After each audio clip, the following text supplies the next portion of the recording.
Kenshi sheathes his sword. Now please, let me explain. The horde surrounds them. You got us into this, how about getting us out? I know what this looks like, but we don't work for Shang Tsung. If not, why save him? Because Liu Kang, Earthrealm's protector, wants to question him. He thinks Shang Tsung may be a threat to both our realms. He holds out his hand. I'm Kenshi Takahashi. Our kind do not shake hands. I'm sorry. I didn't mean to offend. Don't you know what we are? No, we don't. We are victims of Tarkat. The disease is not easily gotten, but you can't risk more close exposure. Johnny nervously wipes his hands. It disfigures, then debilitates. In time, it will turn us all into bloodthirsty monsters. Death is our only release. So you weren't always like this? I was once a rich merchant, but when I became ill, I was banished. Now I run this colony. I am Baraka. What does Shang Tsung want with your bone marrow, Baraka? I don't know, but he comes here each month to harvest it. Release us, and we'll capture Shang Tsung. And we'll find out why he's been coming here. I promise. Baraka looks back at the others. Let them go. Thank you.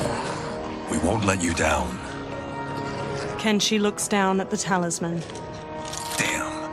This was guiding us to Shang Tsung. Now we can't find him. His laboratory is near. I'll take you. Morning light shines. Baraka leads the trio toward a wood and stone tower rising over a river. 2 water wheels spin nearby. Any idea what to expect? No, I've never been inside. Stay here. We'll check it out. Kenshi, Kung Lao, and Johnny step to a long bridge stretching from the bank to the tower.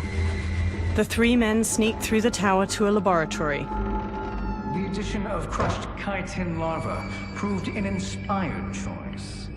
In testing, outcomes improved significantly. I have modified the formula since the last time it was administered. Kenshi motions for silence as the others trail him up a staircase. This new serum is exactly what we need. Its effects will be immediate and long-lasting. How can you be sure? Because it is brewed from freshly extracted Tarkatan marrow. It couldn't be more potent. He raises the syringe, full of liquid. Melina lies on a medical table by him, eyes shut. Rain and Tanya stand nearby. He is infecting Melina with Tarkat. Shang Tsung taps the syringe. And he's got 2 of Sindel's top dogs in on it. No wonder Liu Kang is worried about this guy. We need to stop him. Save a distressed damsel? Sure thing. Johnny smirks, then runs into the laboratory with Kung Lao and Kenshi. They square off against Tanya, Rain, and Shang Tsung. Get away from her! You bitch. Excuse me? You know, the movie. Tiny girl, ginormous alien. Ripley! No? Seriously? Earthrealmers. How did they find it? They've already seen too much. Tanya charges with a 3-section staff. Johnny blocks her attack, then Kung Lao kicks her back. Kenshi spin kicks the syringe from Shang Tsung's hand. I need time. Buy it for me. Liu Kang sent you, didn't he? Sent you to learn our secrets. He sent us here for Shang Tsung. But it looks like he's just part of the problem. Fight!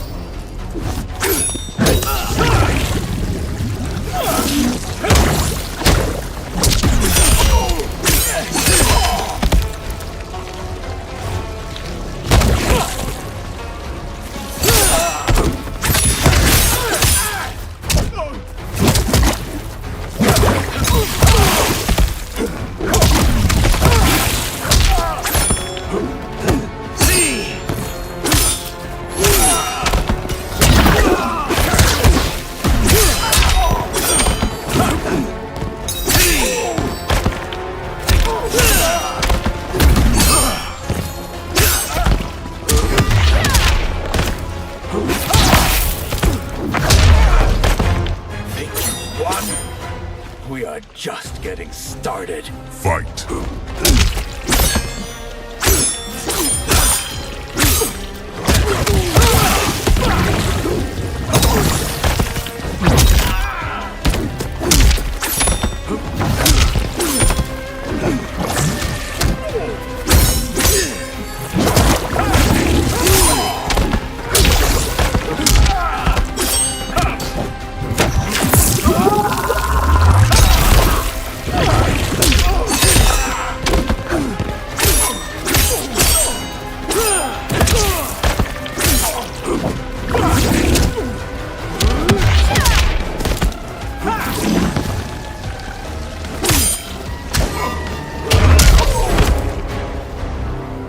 The High Mage is brought low.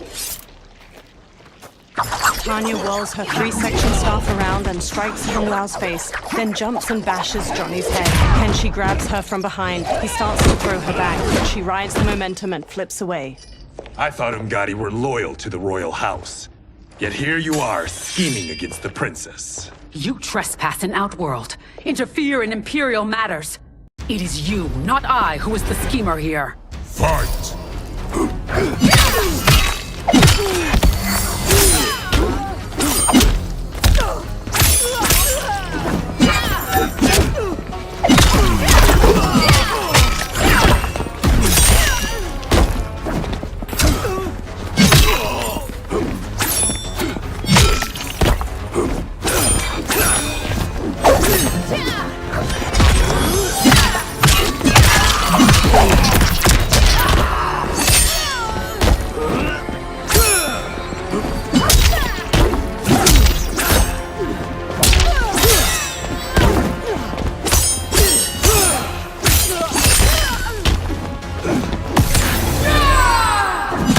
The attacker jabs the victim with 3 strikes, then knocks them away with an elbow to the head. Tanya vaults forward, leaving her staff lodged in the ground. She leaps to kick the victim's face through the staff. How beautiful.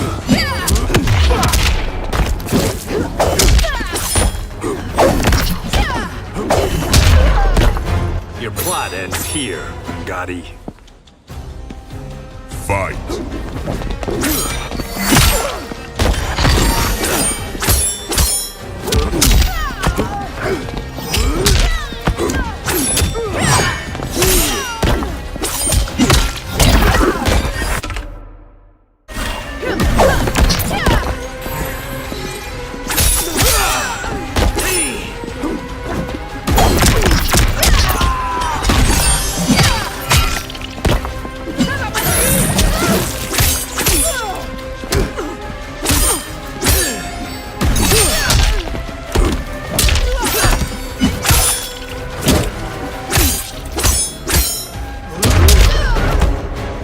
Plot is over. Kenshi strides to Shang Tsung. Step away from the table. This is twice you've been a thorn in my side. You Earthrealmers do have unhealthy habits. You heard him. You're not infecting her with Tarkat. I am trying to protect her, not infect her. We've heard about how you lie. Excuse us if we're skeptical. Cover him. Kung Lao and Johnny move to Shang Tsung while Kenshi rushes to Melina. He holds a hand to her head as she lies inert. Princess, are you all right? Is it over? Yes, you're safe. We've stopped Shang Tsung. Stopped him? Why? Melina starts to violently spasm. Princess! Princess! She hits him. What did you do to her? It's what you've done, fool. Let me help her before it's too late. Kenshi backs away while Melina's teeth transform into fangs. Convulsing, she sits up and turns to Kenshi. Mandibles unfurl from her jaw and a long tongue waggles out. She breaks the metal restraint on her wrist and stands. Now do you believe, Earthrealmers? What do we do? Keep her occupied. I need time to finish more serum. Johnny, a hand? We got pages for this? Or are we winging it? Whatever we do, we can't hurt her. Her? I'm worried about us. Melina bounds to Johnny and claws at him. Princess, we can help you. Your blood. I smell it. How sweet it will be to lick off my fingers. Fight.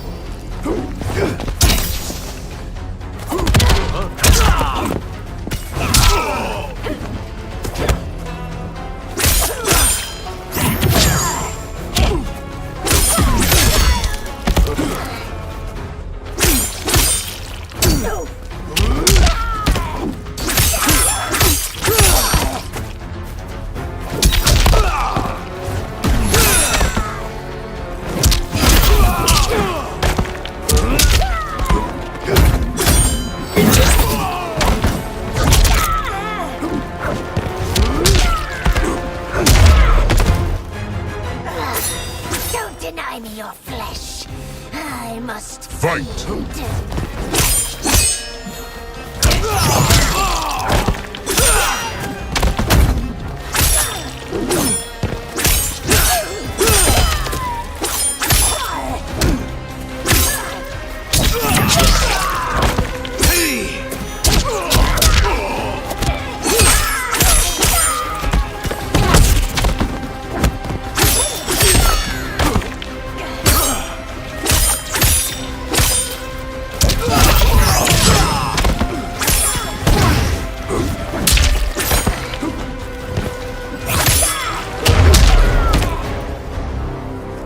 Johnny, Kung Lao, help hold her down. Kung Lao and Johnny scramble to Melina and grab her. It's now or never, Shang Tsung. Shang Tsung fills a syringe with liquid as Melina throws Johnny and Kung Lao off. Melina dashes to a table and grabs her side blades from it, then leaps at Kenshi and impales his eyes with them. Kenshi! She rips the blades free. Shang Tsung injects the syringe into her neck. He holds her as she goes still. She sags to the floor as her Takatan features transform back to normal. By the gods! Melina! Kitana, General Shao, and an armored Shokan burst into the lab. What's happened here, sorcerer? These men were sent to disrupt your sister's treatment and scandalize Outworld by revealing her illness. What? That's totally fake news! Princess, we were... The Shokan punches him hard, then pummels Kung Lao to the floor. Thank you, Goro. I've no stomach for Earthrealm lies. We should detain the Earthrealmers and the Tarkatan we found outside. At least until the Empress is ready to respond to this incursion. Agreed. General Shao gestures to 4 soldiers. They haul Kenshi, Johnny, and Kung Lao away. But she must realize that this incident proves Earthrealm's bad faith. We must strike them now to protect ourselves. No. They would not do this. There must be a misunderstanding. They all turn to a portal made of spiraling green light opening nearby. A bald Outworlder with tawny skin emerges from the portal and regards them all. He has black markings around his eyes and a red symbol tattooed on his head. It is no misunderstanding, Princess. It is a confirmation of my prophecy. Left unchecked, Liu Kang will conquer Outworld. He kneels by Kitana. I apologize for not arriving sooner to defend your sister. I am glad she received her treatment. The princess is safe, but the threat from Earthrealm remains. Yes. Quan Chi, when do you anticipate they will strike? Soon. Today's events were foretold in the final quatrains of the prophecy. Then I am right. We must act now, Princess. I will take your concerns to the Empress. It is for her to decide. Rain, Tanya, assist me. Rain and Tanya lift Melina from the floor. Rain carries Melina out of the laboratory with Tanya supporting her lolling head. What truly happened here, sorcerer? That the Earthrealmers interrupted the princess's treatment was happenstance.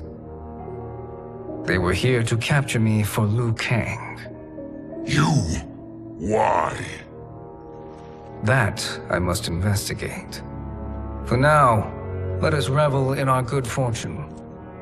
The Earthrealm's serendipitous arrival has given us ample evidence to convince the Empress of the truth of Quan Chi's prophecy. Conflict with Earthrealm is now inevitable. Not necessarily. The Empress has never been eager for conflict. If she resists, she will be replaced. Outworld needs a steadfast leader. A leader like you, perhaps. If my realm requires it of me, Shang Tsung smirks at Shao. kill the Earthrealmers. They cannot report back to Liu Kang. Their deaths will also feed the ire between realms. 2 birds, 1 stone. Our benefactor will be pleased. She needs the realms at war, not at the brink of it, in order to conquer them both. Only then will we rule at her side. Before she found me languishing in the mines, I would not have thought such a thing possible. But soon, she'll have transformed us from serfs into scions. Quan Chi stares at Shang Tsung unblinkingly. A twitching, multi-armed Takatin hybrid hangs from manacles chained to the ceiling of a dimly lit dungeon. A fanged face stares out from the creature's chest and tongues stick out from its armpits. Blood oozes from its body and into a drain on the floor. Another creature missing its lower body hangs from manacles. Its guts hang to the floor. Baraka slams on the bars of a cell he stands in. Kenshi sits near him by Johnny's and Kung Lao's unmoving bodies. You've been at that for hours. If you could see, you'd know why. That's not happening, is it? Keep talking, will ya? To keep my mind off this. Tell me about life before you got sick. I was doing well, trading goods up and down the Varta coast. My family was comfortable, happy. Then Tarkat came. It took my wife, then my children. Cruelly, it lets me live for now. I think it enjoys ravaging my body more slowly. Johnny sits up. This hangover. Oh. Kenshi. God damn it. How bad's the pain? Excruciating. You saved me. I won't forget that. But you may just regret it. What are you doing? Johnny gawks as he stares through the bars of the cell.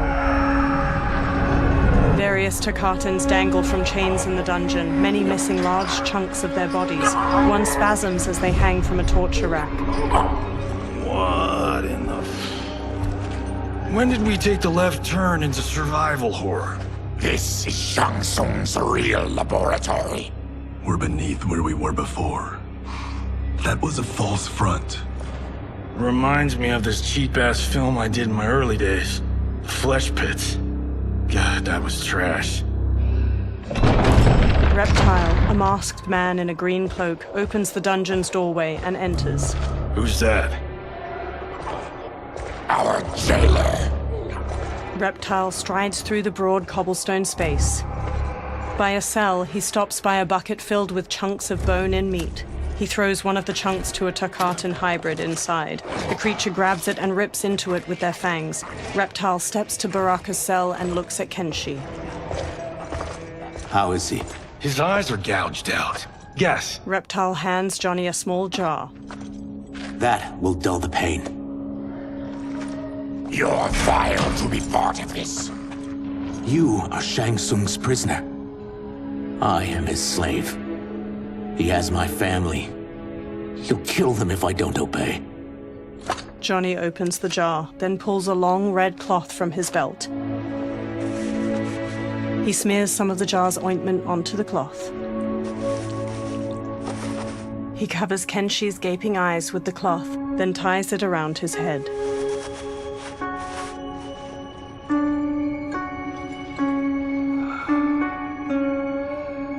Why did he pick you? So he could learn how I shapeshift. He learned that from you? We saw him do that. It was unreal. So how does it work? You just shape-shift into anything you want? I can shift only between this and my natural form. He shapeshifts into a humanoid lizard. You're Zaterran. Your race can shapeshift. None can except me. He shapeshifts back as light coalesces near him. It resolves into Shang Tsung. He smirks and steps closer to the cell. Are they ready? It's time. Time for what, sorcerer? Replication experiments. They begin with your vivisection. I'll use your harvested parts to build new creations. The process is fatal, of course. Liu Kang won't let you get away with this. That presumes he will ever learn what happened. But when I am done, there will be no trace left of you. I shall return soon to check progress. I have other matters to which I must attend. He teleports away. You don't have to do this! It's either you or my family. Reptile moves to another cage filled with Tarkatan hybrids. He opens their cell by pulling a chain through a pulley. Put them in the chambers. The warrior's cell door opens as the creatures charge. Johnny jumps, swings from the bars above, and kicks a hybrid down before punching his head.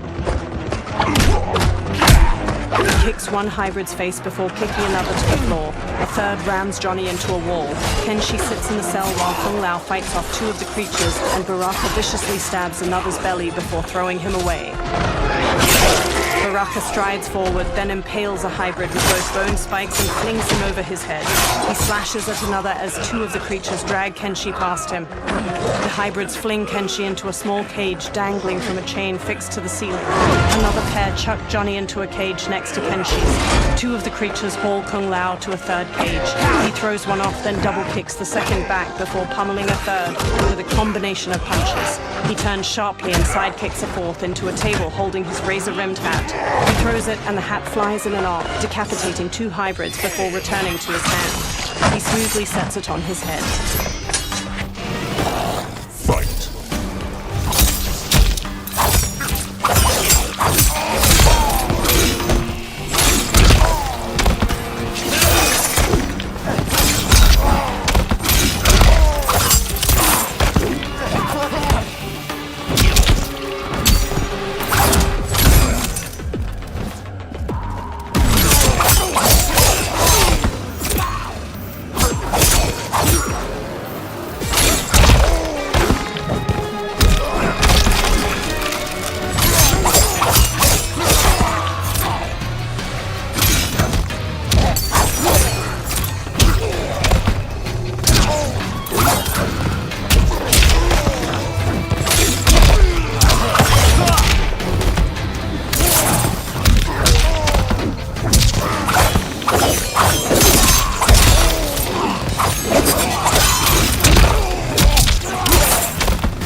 Baraka snarls at a fallen hybrid. There is nothing more foul.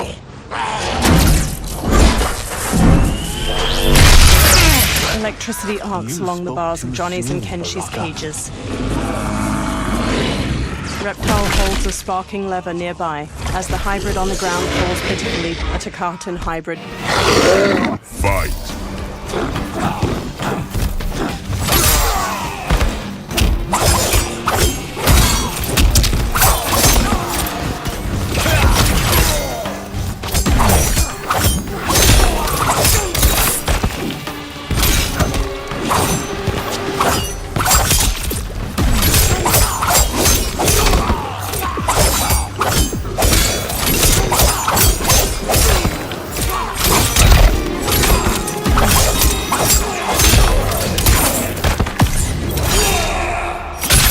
Attacker hits the victim's face with a hook, then twists their arm to break their shoulder. Baraka stabs the victim with an arm blade and lifts them before plunging the blade into their throat, shattering their spine.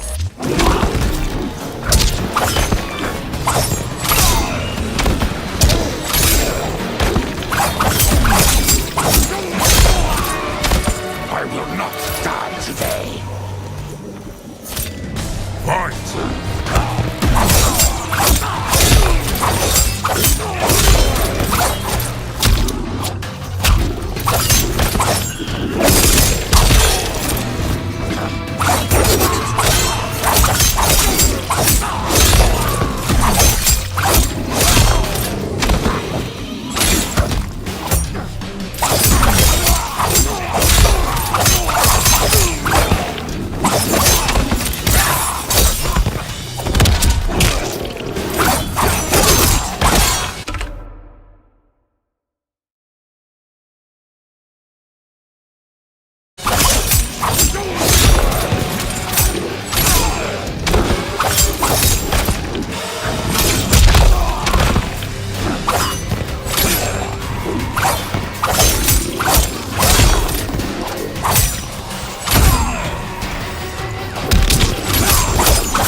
Welcome glimpse of my future. Fight!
Attacker hits the victim's face with a hook, then twists their arm to break their shoulder. Baraka stabs the victim with an arm blade and lifts them before plunging the blade into their throat, shattering their spine. Baraka lifts his head. Enough distractions! Brushing Kung Lao aside, Baraka grips the bars of Johnny's cage. He rips it open, then does the same to Kenshi's. Kenshi stumbles weakly. Johnny and Kung Lao help him along, each supporting his weight with an arm over their shoulders. As they shuffle toward the exit, Reptile walks after them. I'm ruined! Shang Tsung will punish me for this by torturing my family. Baraka narrows his crimson eyes.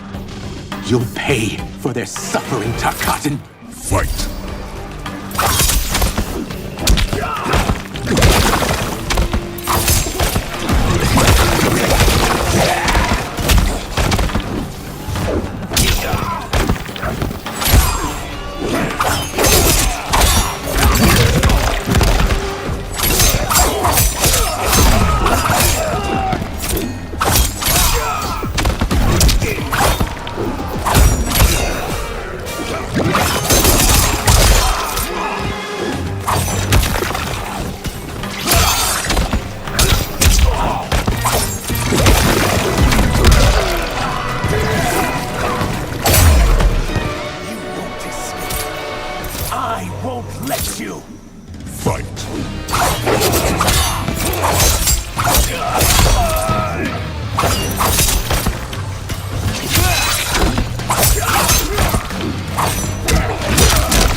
Reptile kneels. Then kill me. If I die, maybe you'll spare my family. No, I won't murder you. It's mercy, not murder. Not that what I've done deserves yours. You were protecting your family. I would have done the same. His mask now removed, Reptile stands with sadness in his eyes. Through magical dust, Shang Tsung appears and frowns at the dead hybrids. What has happened here? Johnny takes up Sento and stands with Baraka and Reptile. Shang Tsung points sharply at Reptile. Syzoth, you fool! You've let them ruin everything. We're going, sorcerer! And we're taking you with us. Liu Kang would like a word. I cannot be apprehended so easily. Shang Tsung conjures clouds of green gas. Yeah, I got a bad feeling about this. I bid you all farewell. Cheer up, Syzoth. I'm reuniting you with your family. They're dead? You killed them? Many moons ago. I do hate loose ends. Reptile's lips curl into a snarl, and he charges the sorcerer.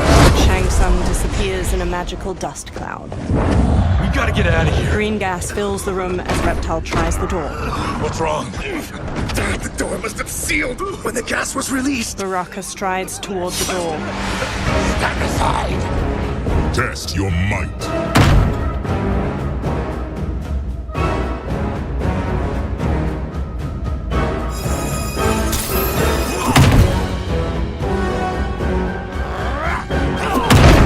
Thick green gas fills the air as Baraka punches the door. Reptile and the Earthrealmers collapse.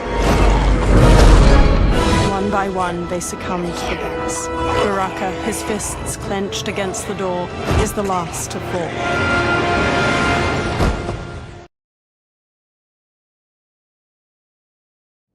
Test your might.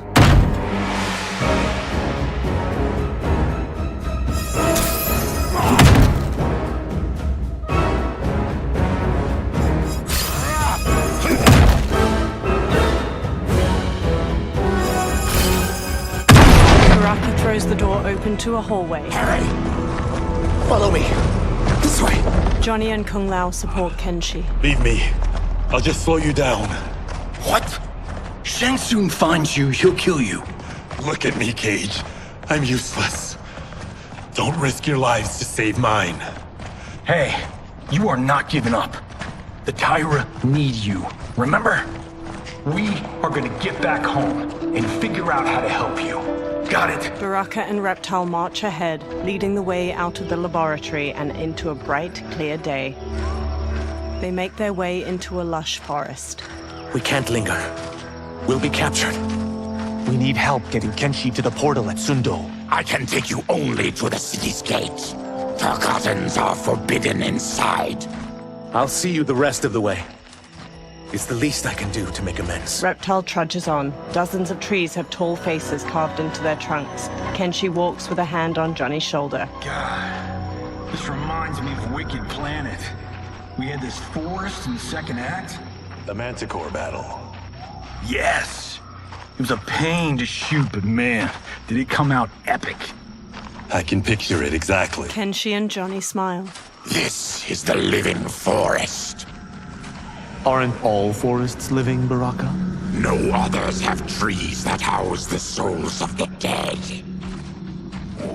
Whoa, wait a tick. We're talking ghosts? Good ones, not evil. You guys know anybody in here? Some distant relatives.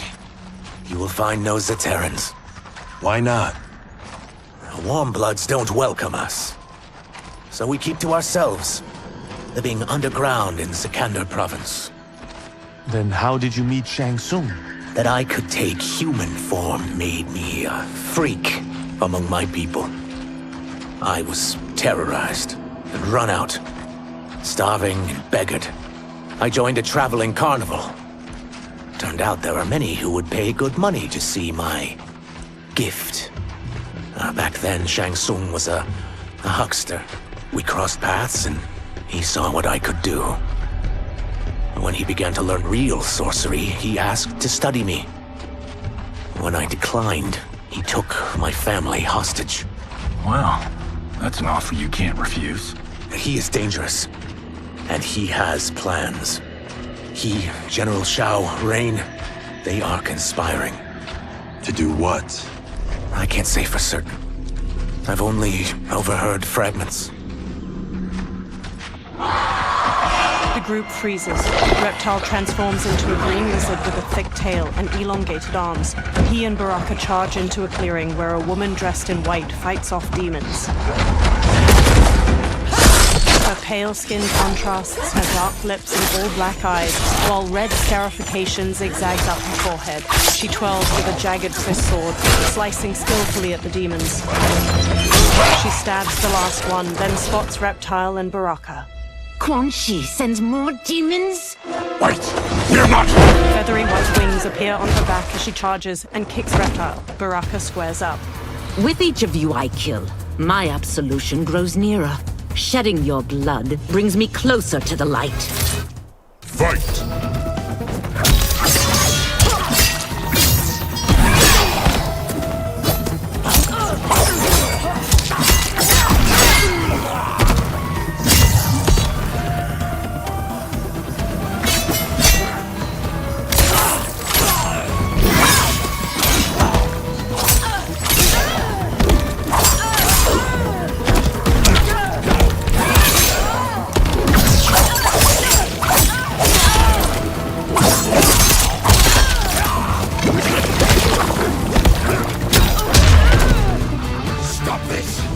Killing me won't absolve your sins. Fight!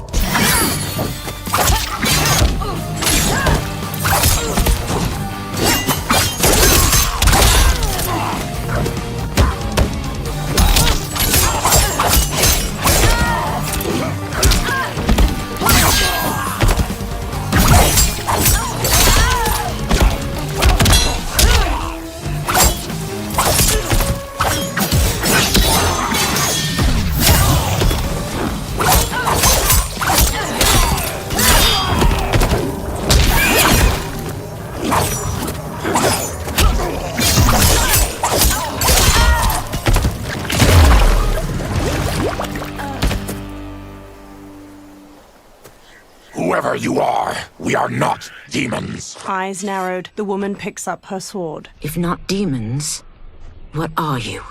He's a Terran. I am a Denian. Or I was before my Tarkat affliction. Outworlders. Apologies. I'm glad I've caused neither of you permanent injury. Kung Lao treads cautiously into the clearing past a demon's head. Kenshi, led by Johnny, crinkles his nose. What is that? Just keep swimming. So, who's our femme fatale? I am Ashra, demon of the Netherrealm. Demon? You look human. Mostly. And what's a Netherrealm? The monks covered that with us. Did you sleep through every lesson? That one, apparently. Netherrealm's hell, but real. No shit. I appear nearly human because I've purged most evil from my soul. When I'm done, the last vestiges of my demonic form will fade away. Why were the demons after you? They were sent by Quan Chi, my former master. I was part of his Sisterhood of Shadow. He wanted, still wants, dominion over the realms. I renounced him when I realized that I could not help him defile them. And now he wants you dead. Precisely. She smirks. I followed Quan Chi from the Netherrealm here. He's building devices that steal souls on a mass scale. He's testing the first on the dead that reside in the forest. Why steal souls, Ashra? To harness their power. To what end, I don't know. But I do know that it's to aid the designs of another sorcerer. Shang Tsung. Johnny glances at Kenshi. Damn it. That guy's everywhere. You're sure Quan Chi is here? My Chris senses him. Her sword. He's nearby. Nope, no. We're getting you home. We have a job to do. Quan Chi could lead us to Shang Tsung. Your Liu Kang is right. Shang Tsung's a danger that must be dealt with. I will aid you. As will I. Well, I guess the eyes have it. Motion carries. Ashra, lead the way. Johnny gestures magnanimously. With a friendly smile, Ashra leads them deeper into the living forest. Ashra's jagged Chris sword glows white as they walk onward. Quan Chi is close. The emanations of his evil grow stronger. That is a powerful weapon. And my perfect ally. As I smite the evil it finds, I am further purified. Now I've done steps, so I'm all for self-help. But since when does a demoness want to be less evil? I had spent eternity damned to the Netherrealm. I had assumed that's all there was to existence. But then I saw Earthrealm, saw Outworld, saw there was a better way to live, and that to have it, I needed to cleanse my soul. My sister demons were furious at my change of heart. Kia and Jataka were the first to hunt me. Ashra frowns. Quan Chi is also a demon? Actually, he's an Outworlder. But he mastered the dark magic needed for unfettered travel to my realm. A large insect hovers near Reptile's face. His tongue flicks out to catch it, and he hastily stuffs its spindly legs into his mouth.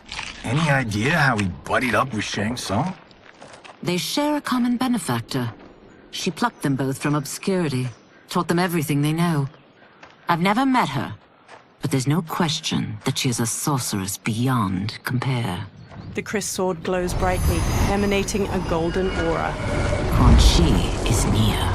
Quan Chi stands on a wood platform where a twisting statue of skulls glows with green light. Four onlookers hold red gemstones. I am ready for your contributions. A woman with bat-like wings steps forward. Ornate silver finery weaves along her thighs and midriff. Excellent, Nitara.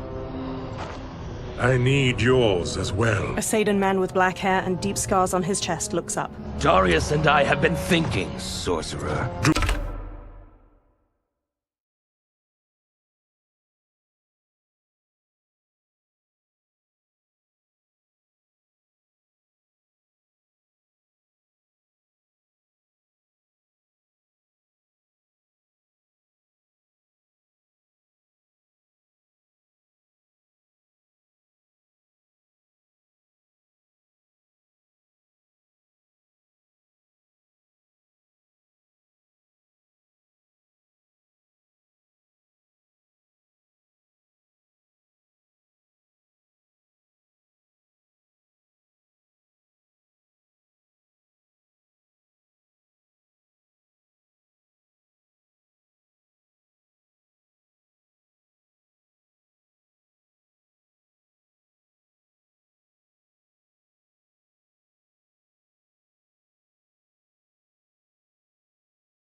Do not try to renegotiate, Havoc.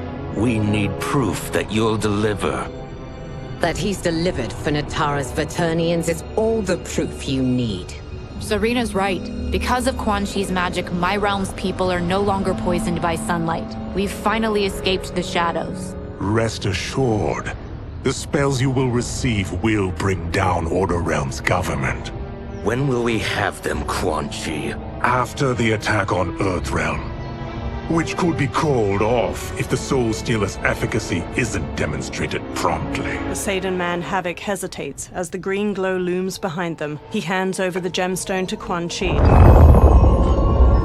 Quan Chi's eyes widen. Nearby, Ashra steps forward from her new companions. Their gazes are all fixed on the platform. Well, this plot just got thicker. Earthrealm is in grave danger. Just one Soul Stealer can kill hundreds of thousands. If he unleashes a battery of them, millions will die. He must be stopped. I will deal with Quan Chi. The four of you subdue the others. Whoa there, big fella. This stops where you get off. Johnny stops Kenshi. You heard her. Millions could die. Which is why we don't want you tripping us up out there. Now, give me your sword. Why? Just give it.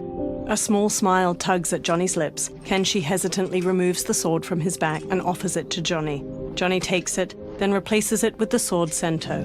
Kenshi grips its black scabbard tightly. What? I can't. Not when You've saved my life. It's yours. Johnny fixes him with a serious look and touches his shoulder. Kenshi squeezes Sento, thumbing its golden detailing. At the Soul Stealer, Quan Chi casts green magic from his hands. Natara spots Ashra's group charging in. Quan Chi! They stop before the platform as Quan Chi turns. Yet again, you evade capture, Ashra. And now it appears you've found allies. We are joined against you, sorcerer. You won't be stealing any souls. Ashra flourishes her sword and charges in. Natara flies forward to meet her, slashing with red claws. Baraka bowls into Havoc, and they brawl with clenched fists.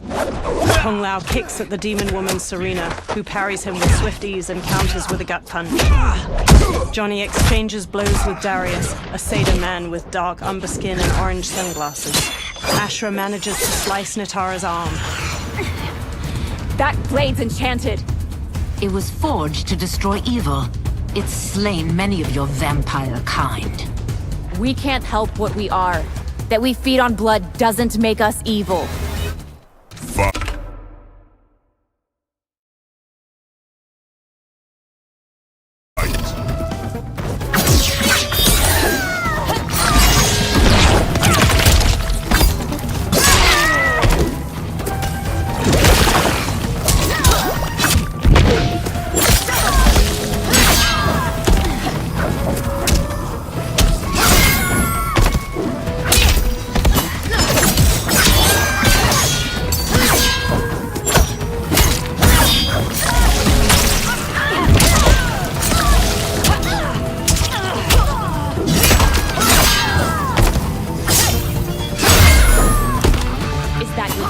Demon, you'll need much more. Fight!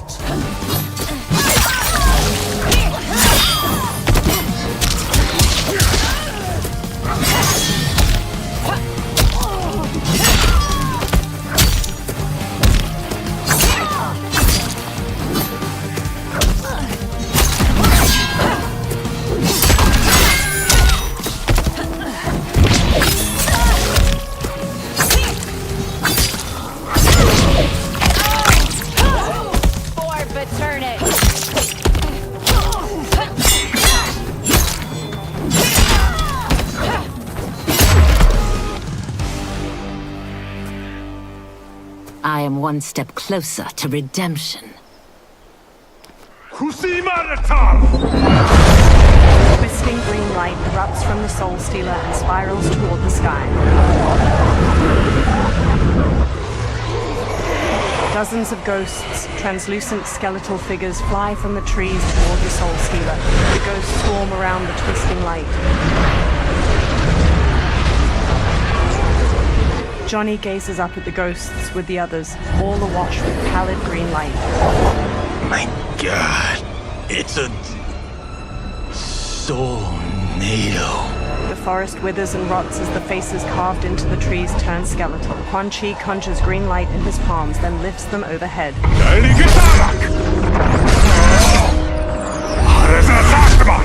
Teeth gritted, Quan Chi thrusts his hands to the Soul Stealer and channels green magic into the Soulnado. Strands of light from the Soulnado coalesce into a humanoid form wearing a red and black cloak over corpse gray skin. The humanoid stretches his jaw open, then collects himself and stares out at everyone with glowing green eyes. The humanoid raises his hands while floating in front of the Soul Stealer. Ashra narrows her eyes at him. What dark magic is this? We are Ermac, a collection of souls bound by Quan Chi's magic. We live to obey his commands. Kill them. Ermac throws bolts of green energy at Johnny, Now, and Ashra, knocking them to the ground. Ermac telekinetically raises Baraka into the air as the Tarkatan charges, then throws him away. Reptile tackles Ermac to the ground, but Ermac frees himself and blasts Reptile back with an energy bolt. He yanks Ashra toward him, then jabs her face before launching her through the air to the ground. Quan Chi must succeed if I'm to liberate Order Realm. I'll not let him fail. Killing one realm to free another is a heinous proposition. One I won't let you fulfill. Fight.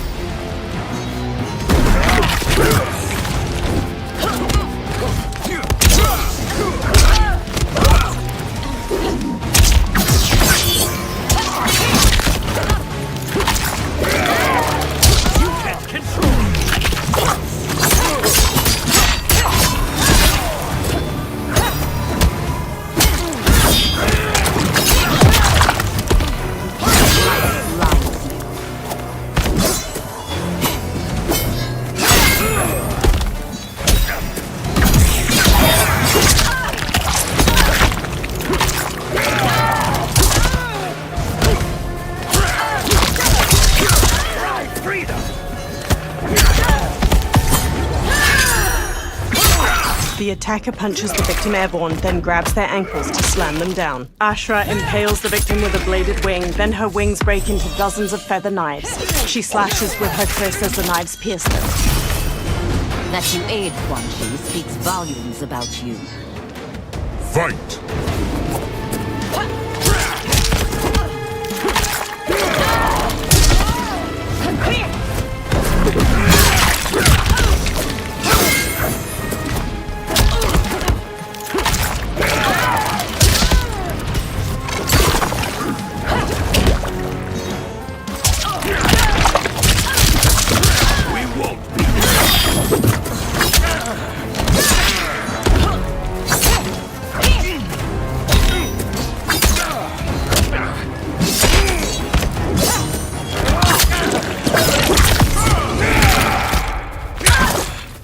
Darius jabs the victim's jaw, then stomps on their knee to shatter their femur and shin.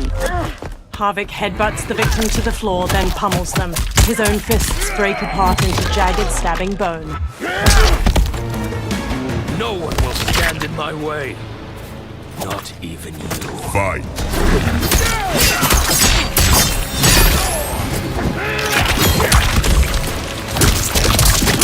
Side over side!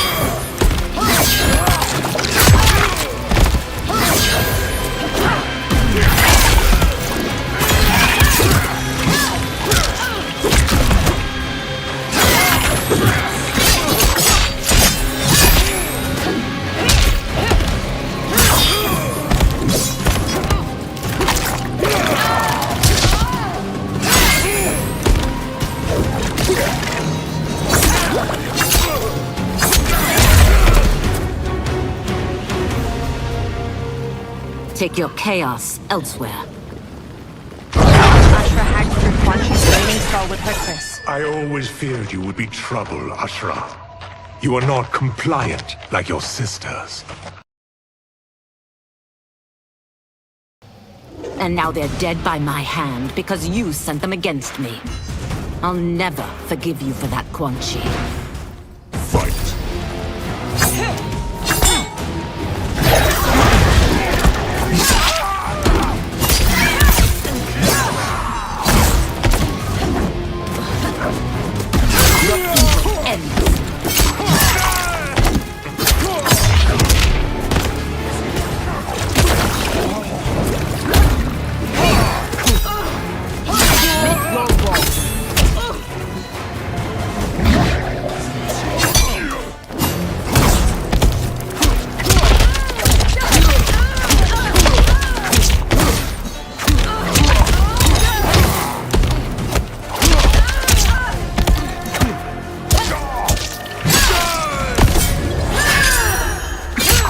The attacker punches the victim airborne, then grabs their ankles to slam them down. Ashra impales the victim with a bladed wing, then her wings break into dozens of feather knives.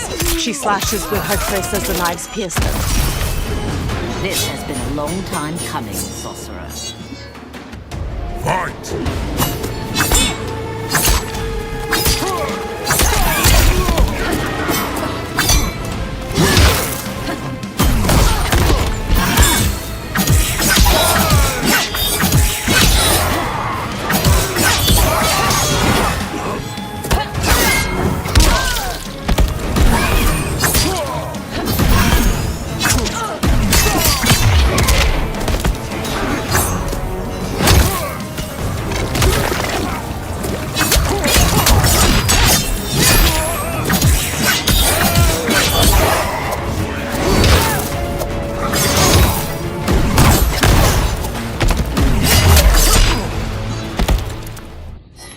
Ashra scowls. When I'm finished here, I will finish you. She flings her kris at Ermac. He stops it telekinetically. Ashra grabs the kris and slashes at him. Ermac weaves around her attack, then blasts her back. Johnny kicks his head, then Ermac smacks his face, making him stumble away. Ashra spins while slashing at Ermac. He evades her, then slams Reptile into the ground as he charges. He levitates Ashra into the air and hammers her down. Then she lies inert. Ermac throws a fallen log at Reptile and Baraka, then floats Johnny up and slams him into the dirt. He raises Johnny again and flings him away. Johnny goes still. Kenshi raises Sento, face hard. I can't let them die. He charges Ermac.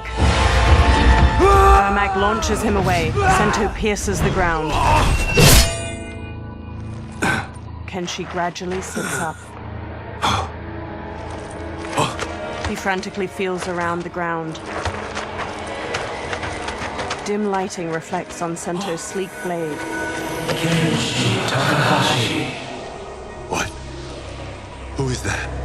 Your ancestors. Come to us. Kenshi crawls to Sento. He clutches the sword's hilt, then lifts it as he stands. In this, your time of need, the terror will not fail. Blue light shines from Kenshi's eyes and bleeds out past his blindfold. He sees Ermac speed through the air to him. He dances around Ermac's punches, then runs Sento through his chest. Blue light flares from Ermac's eyes and mouth and starts to get sucked into the blade. Then he blasts Kenshi away. He tosses rocks at Kenshi, but Sento floats in the air and deflects each of them. Kenshi gently takes the hilt. It siphoned his souls. It now has his power. Ashra runs over. That was unexpected. You're telling me. Shall we finish this? Let's. Ashra and Kenshi face Ermac with the kris and Sento at the ready. This fight's not over. I'll defeat all of Quan Chi's minions. We are many. You are one. We will destroy you. Fight!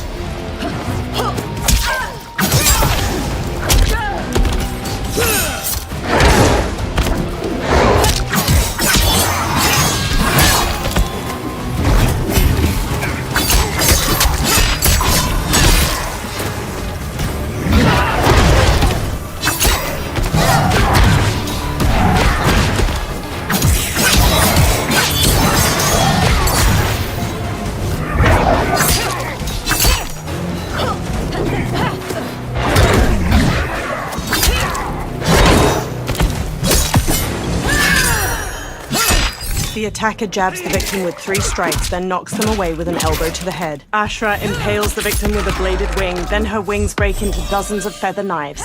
She slashes with her kris as the knives pierce them.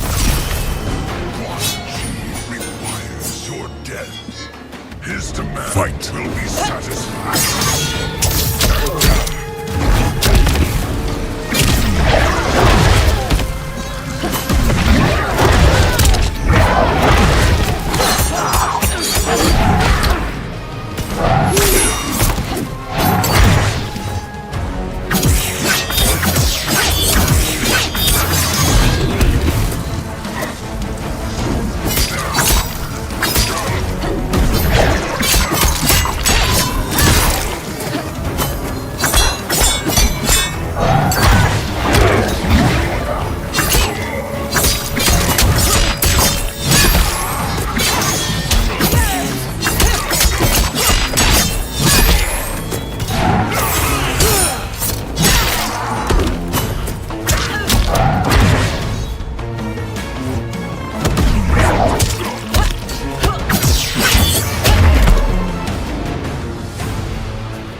Resistance is never pointless. We are many.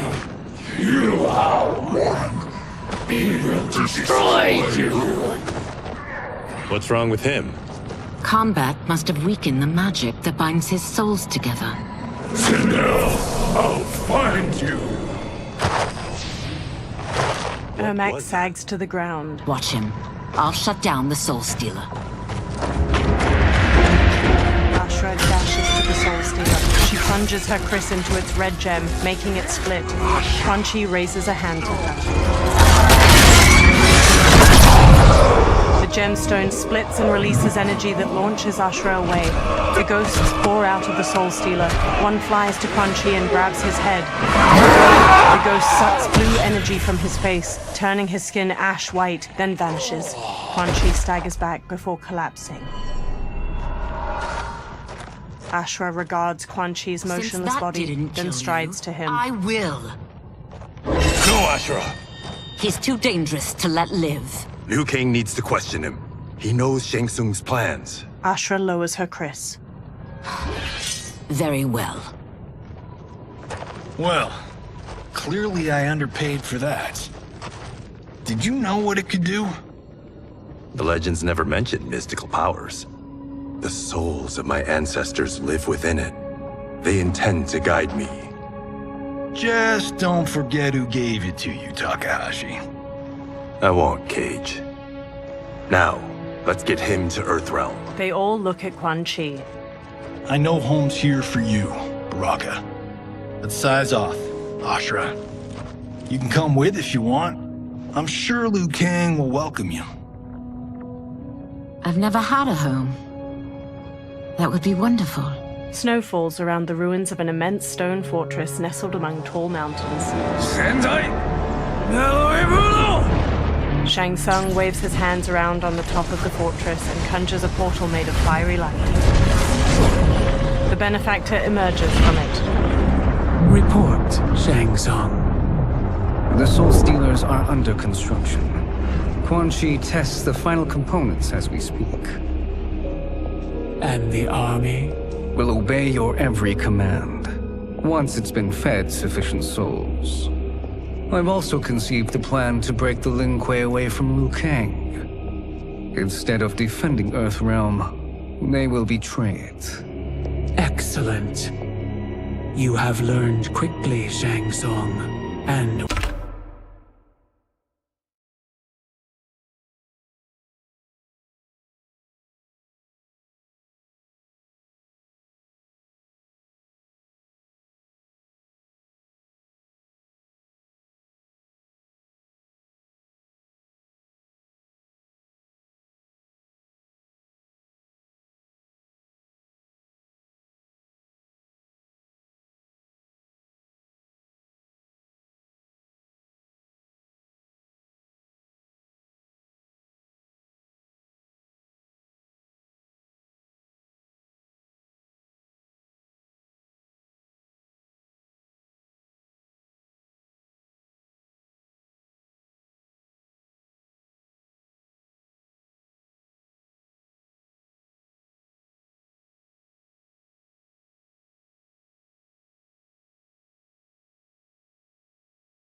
You will soon reap the bounty of what you've sown. He beams.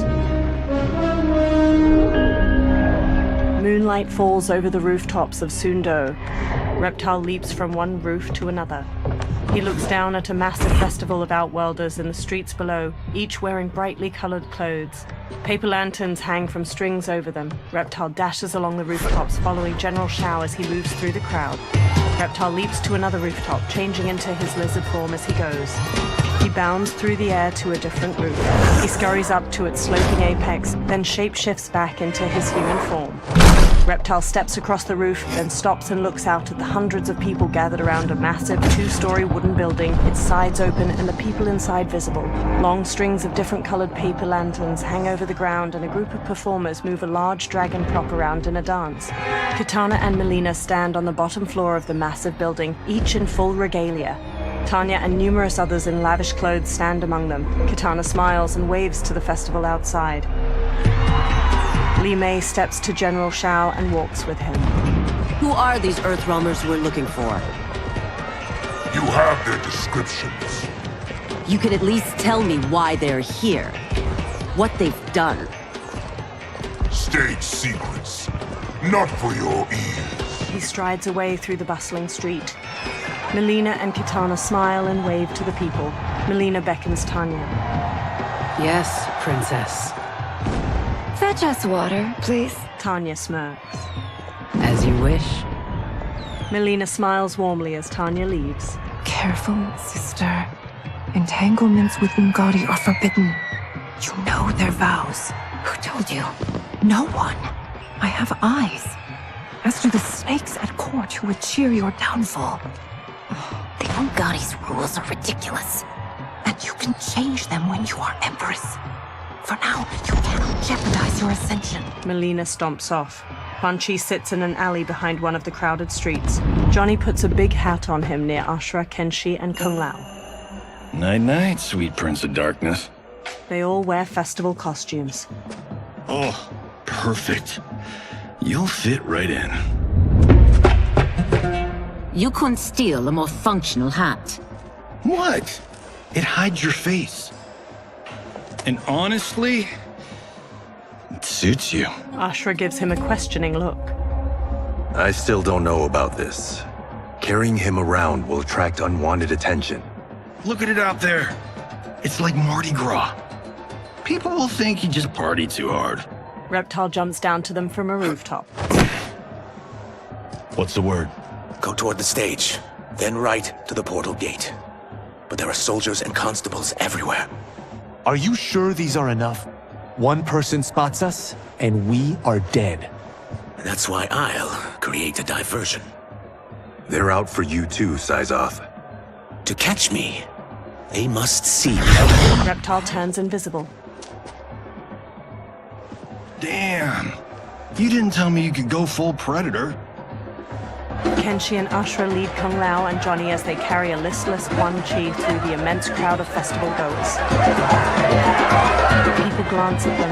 Ashura catches her hat as it slips off, then readjusts it.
guards eye them from across the street. We could use that diversion. A string of paper lanterns overhead bursts into flames. Good work, Sizal. They carry on. The surrounding festival grounds flee. Katana looks out at the chaos in the streets. Tanya grabs at her arm. Come, princess. Unhand me. I'm going nowhere. More paper lanterns explode near General Shao and a row of soldiers. Douse the fires! Find who set them! Stand down, General. This is my problem, not the military's. Li Mei spots Reptile on a rooftop. Look. Sizal. You know him? Who is he? Unimportant, but it means the Earthrealmers are here. Reiko! Reiko rushes over, then looks at Reptile. He and Li Mei hurry through the crowd toward him as he sprints away. Li Mei and Reiko pursue Reptile while he jumps to another building's roof. They pause. Reiko fixes him with his gaze, then throws a shuriken, striking his hand and making him fall to the ground. Reptile clutches his hand and flees, partially invisible. Li Mei and Reiko examine green blood trailing away. I'll get him. She runs off. Reiko pauses, then hurries after her. Kenshi looks around while leading the others with Ashra. He spots Li Mei and Reiko in the distance, following the blood trail. Sizal! Kenshi shoves his way through the crowd after them. Li Mei and Reiko run to a small bridge. Reptile turns visible on the other side. Green blood? You're Zaterran. How can you— There is much you don't know. Like what the General is truly up to. Surrender and I'll hear you out. I can't if you resist arrest. You arrest me, he'll execute me. That's not how I intend to die. Fight.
The attacker jabs the victim with 3 strikes, then knocks them away with an elbow to the head. Reptile's tail ensnares his victim to ragdoll them around. He then crushes their chest in his maw. My quarrel's not with you. Let me pass. Fight.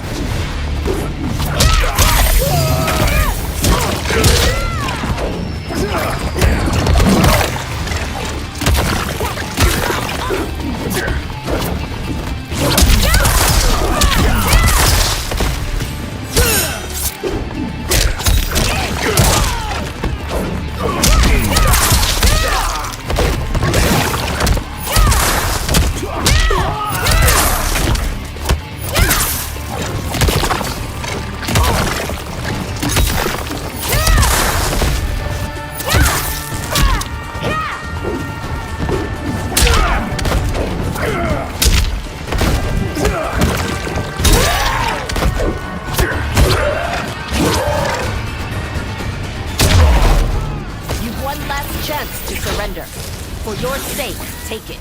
Fight!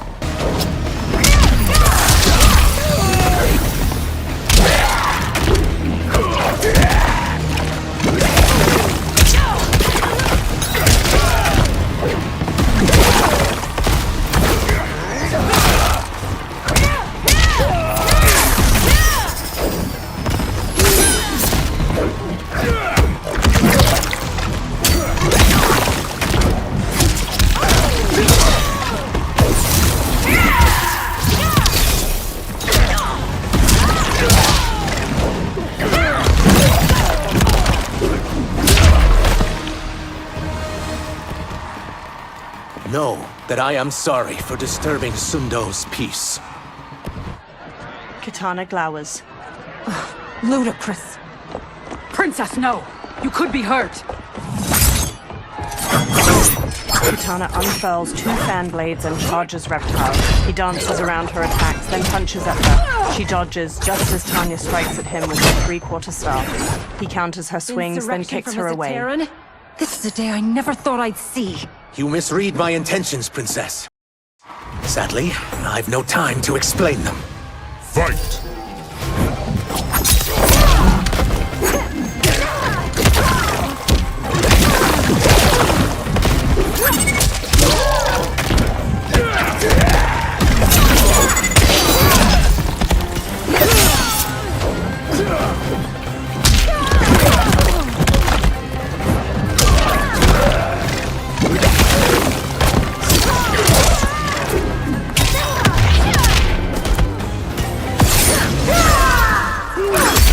The attacker hits the victim's face with a hook, then twists their arm to break their shoulder. Kitana flings her fan blades into the victim, leaps, summons the fans back, and drives them into their skull. Contemptible!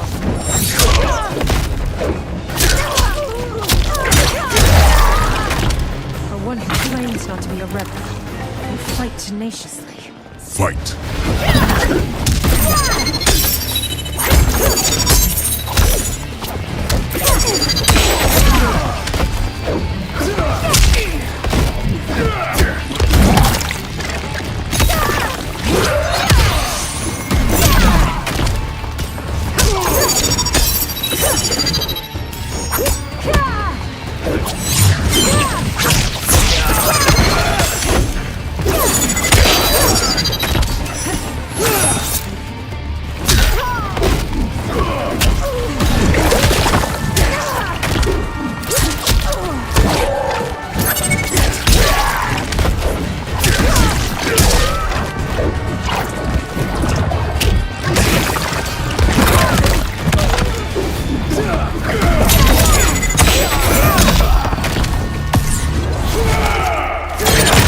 The attacker jabs the victim with 3 strikes, then knocks them away with an elbow to the head. Reptile's tail ensnares his victim to ragdoll them around. He then crushes their chest in his maw.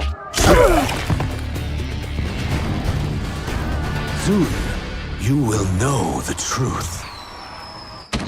Tanya gets to her feet.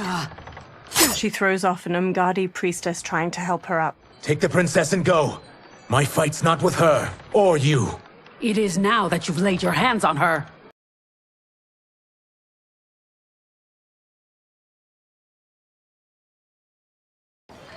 I will take your life as punishment. Fight!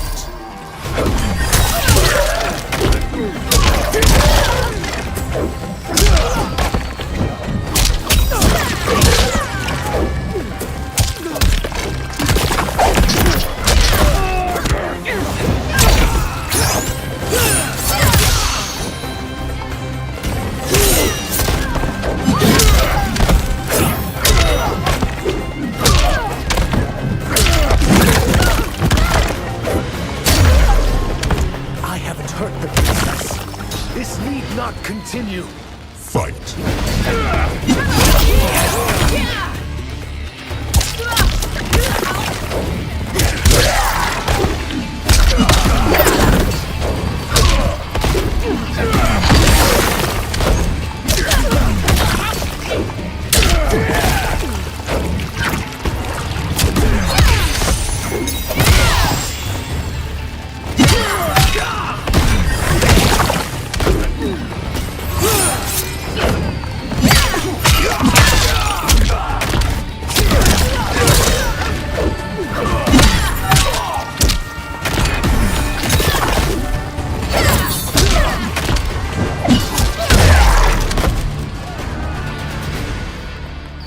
My sentence is suspended, Umgadi.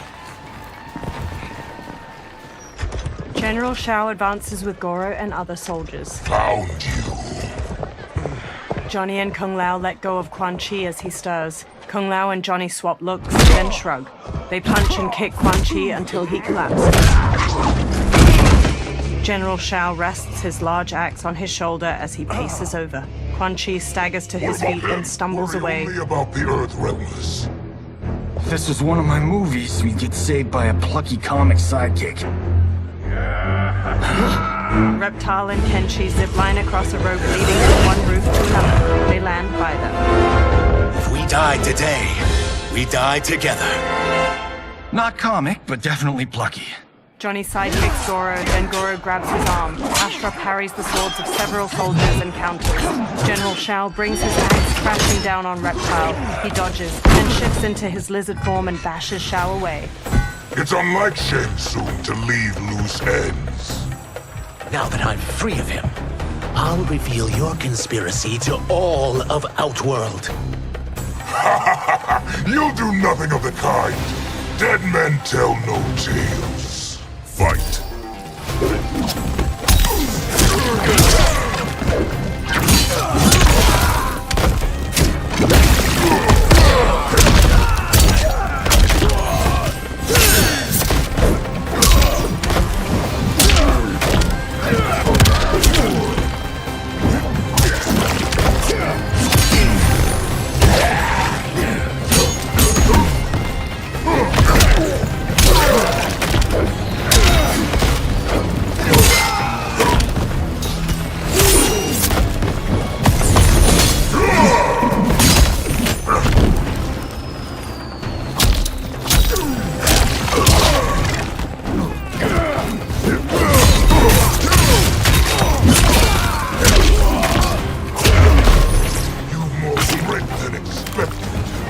It will make your defeat that much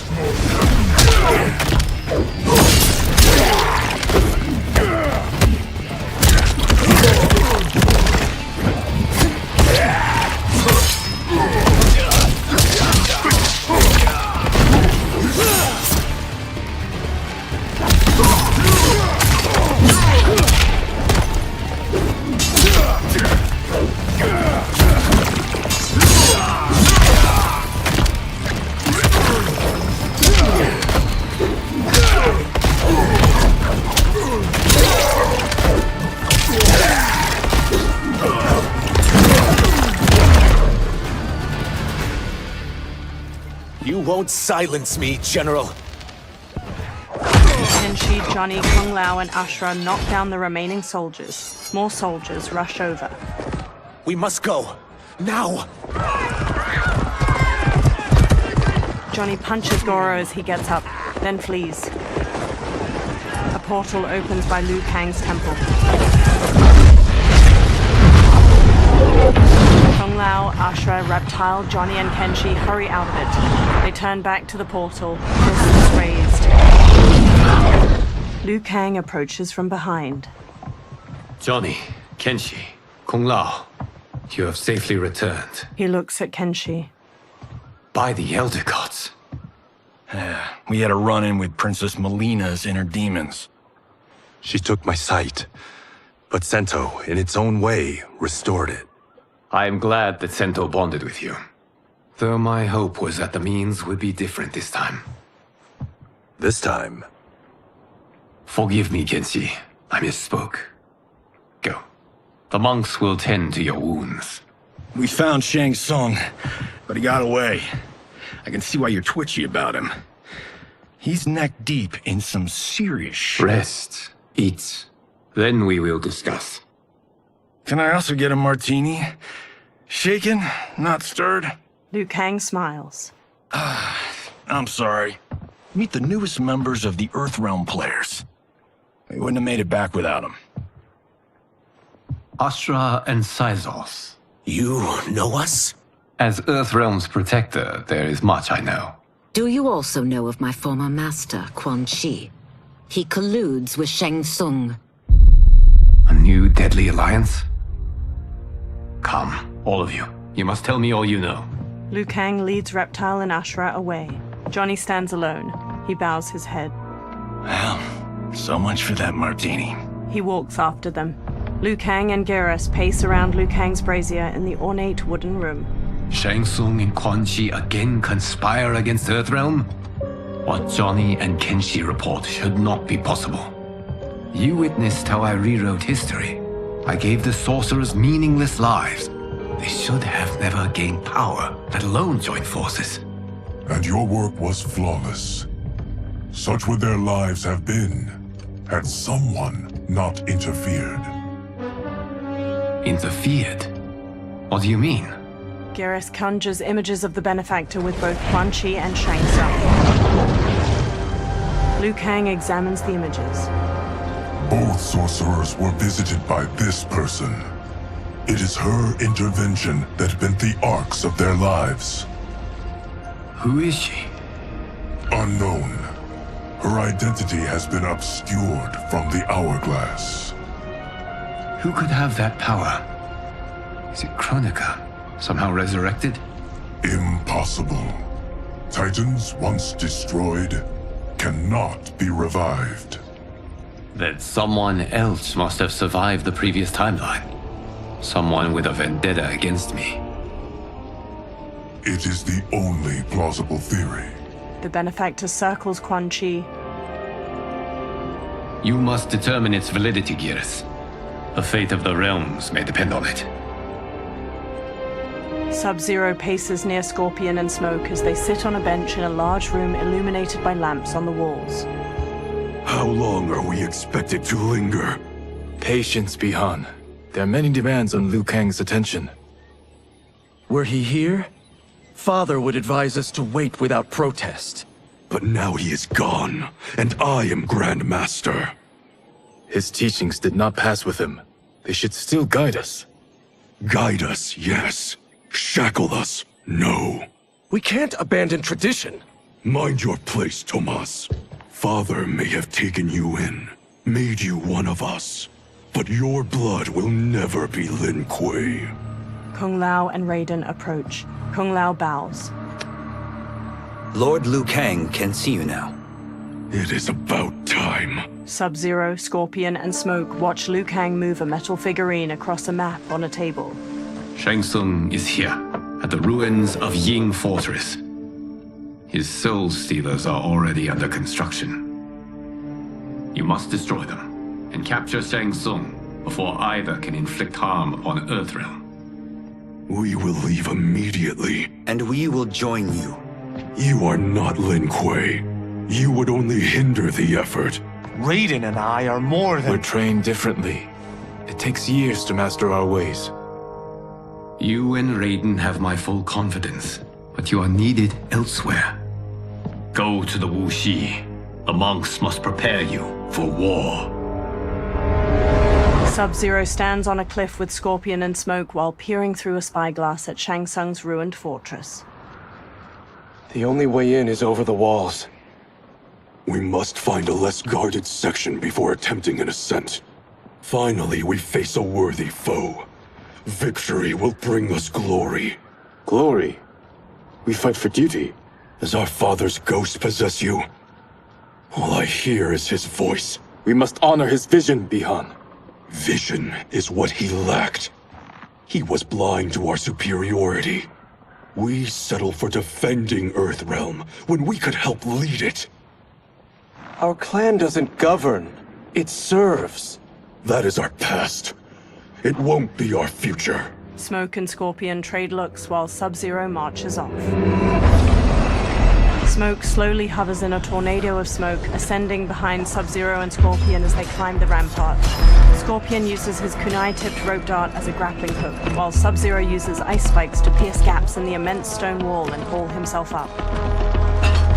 Scorpion yanks his rope dart out of a wall after reaching the top of the rampart with Sub-Zero. Smoke flies up behind them, then he turns toward the sky as Natara dives toward him, fangs bared. She rams him, knocking him out of his smoke tornado and sending him plummeting to the ground far below. He pulls out a knife, then stabs the rampart to gradually slow to a stop. Sub-Zero and Scorpion step to the rampart's edge and bump a stone over towards Smoke. He pulls away, narrowly dodging it. Natara darts through the air and tackles Sub-Zero to the ground. He kicks her off as Serena and Scorpion approach. They both stand. As a boy, I heard tales of battles against your kind. I had fought them tall ones. All Earthrealmers will soon know of Eternus. My realm starves, and it's coming here to feed. Fight!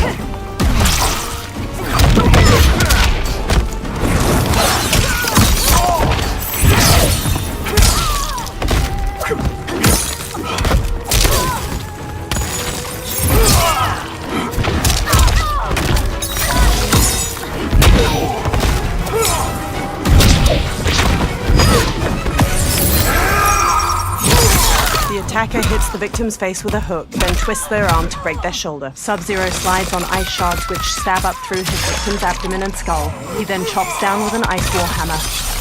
Think you've overcome me? Think again. Fight!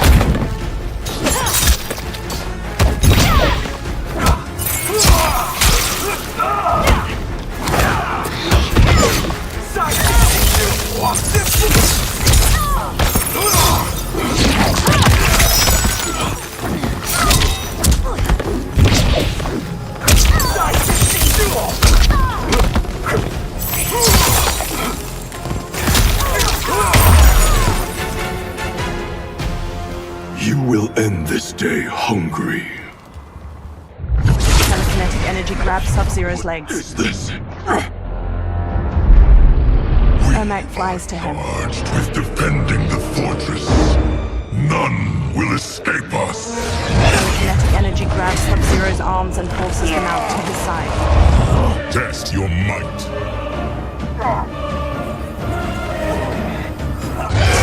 Sub-Zero launches an ice bolt at Ermac, knocking him out of the air to the ground. You are Quan Chi's creation. Liu Kang warned about you.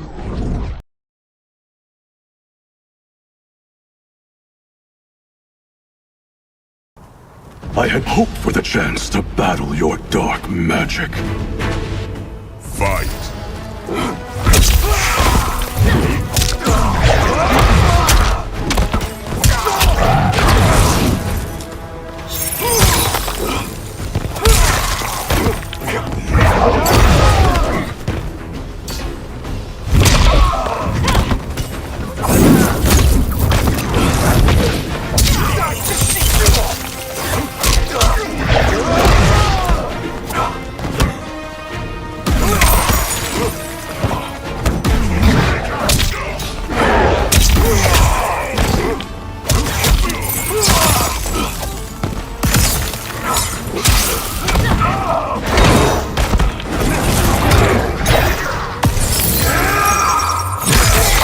Attacker hits the victim's face with a hook, then twists their arm to break their shoulder. Sub-Zero slides on ice shards which stab up through his victim's abdomen and skull. He then chops down with an ice war hammer.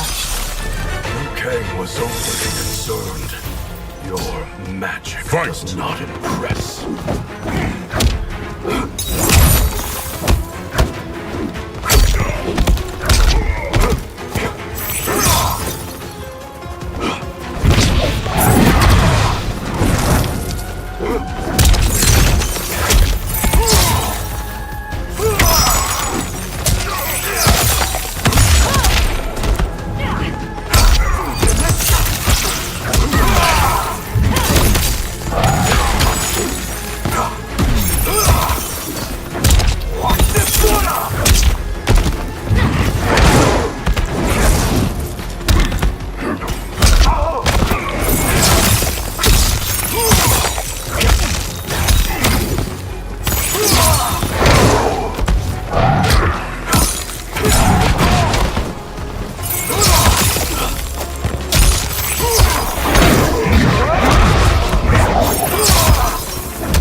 Sub-Zero eyes Ermac. You are not so fearsome. Scorpion and Smoke run to him. You're both unharmed? We are, brother. Good. After our years of idleness, it pleases me to again face combat. I will be pleased when we complete our mission. They sprint across the fortress. Sub-Zero blasts a trail of ice and slides across it to a wall beside a portcullis. Scorpion and Smoke stand on the other side of it. Sub-Zero peers through the opening, then nods to the other two before sneaking through it with them. They step to an inactive Soul Stealer, its fused humanoid bones bound to strips of cloth and shaped into a tall spiral. Sub-Zero reaches toward it. Be careful with what you're handling. We have no time for mistakes. Scorpion, Smoke, and Sub-Zero slink away toward numerous other Soul Stealers. Continue working. I must oversee production of the remaining basins. Quan Chi steps away from cloaked workers constructing a Soul Stealer. He walks through an enormous archway lined with terracotta soldiers leading into the fortress. Sub-Zero covers the mouth of a guard from behind and impales his chest with an ice dagger before setting him down. That's Quan Chi. The other sorcerer Liu Kang described. Kuai Liang and I will capture him. Stay here. Do not let them activate the Soul Stealers. Quan Chi steps down a corridor hedged in with more terracotta soldiers. Flames flicker in numerous braziers lining the walls and gold coins litter the stone floor. Sub-Zero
and Scorpion slowly follow him as he steps through a doorway into another room. Sub-Zero pauses by a heap of gold coins. He picks one up and inspects it in the firelight. He looks past it at mounds of gold coins sitting in the room beyond the corridor. Sub-Zero and Scorpion look past the treasure at Quan Chi on the other side of the room with multiple women in leather armor and skeletal masks.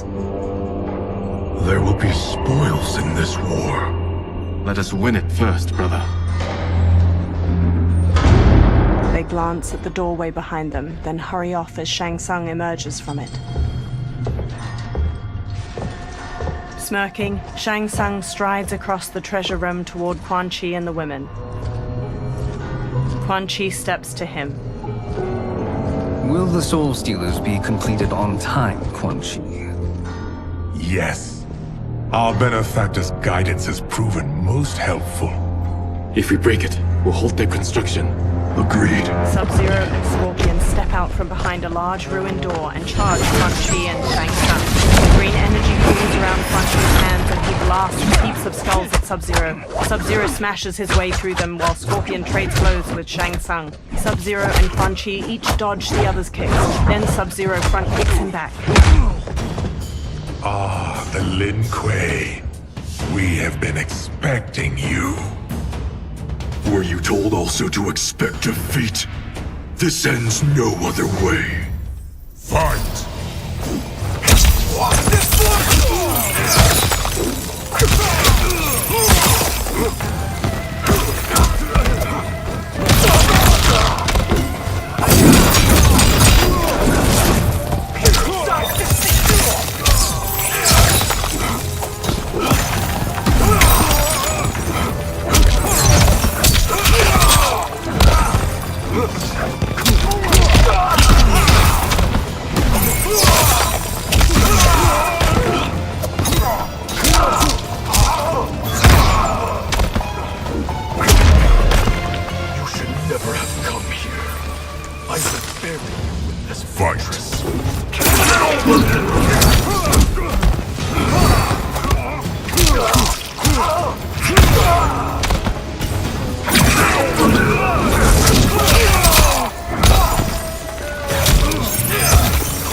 Attacker hits the victim's face with a hook, then twists their arm to break their shoulder. Sub-Zero slides on ice shards which stab up through his victim's abdomen and skull. He then chops down with an ice war hammer.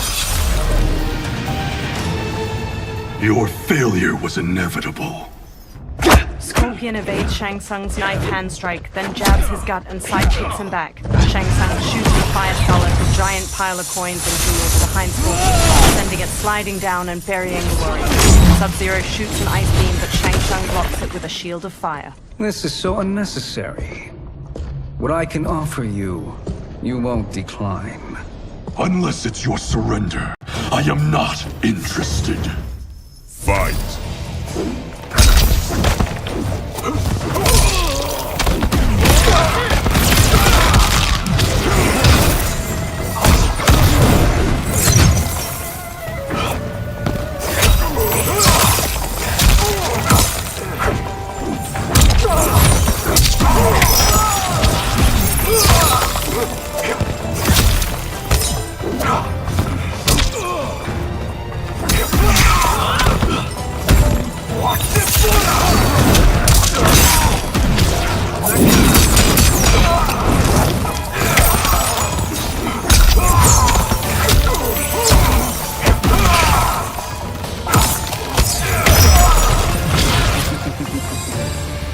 It is your choice.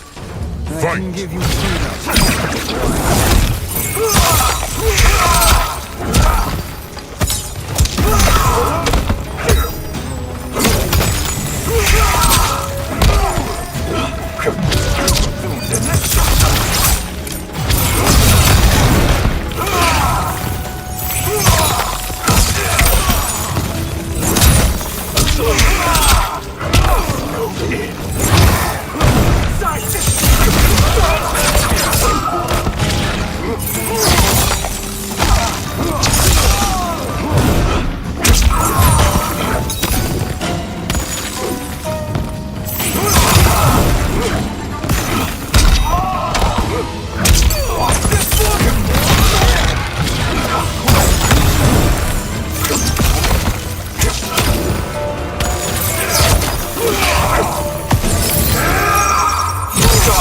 Attacker hits the victim's face with a hook, then twists their arm to break their shoulder. Sub-Zero slides on ice shards which stab up through his victim's abdomen and skull.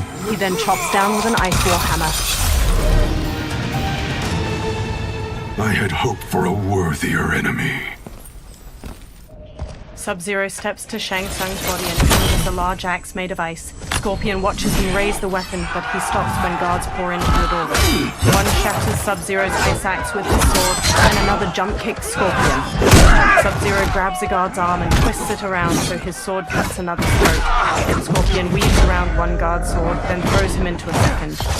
A guard bashes Sub-Zero's face with his shield, knocking him down. Guards quickly grab him and Scorpion, then force them to their knees. Shang Tsung staggers to his feet. He dusts himself off, then steps to Scorpion and Sub-Zero.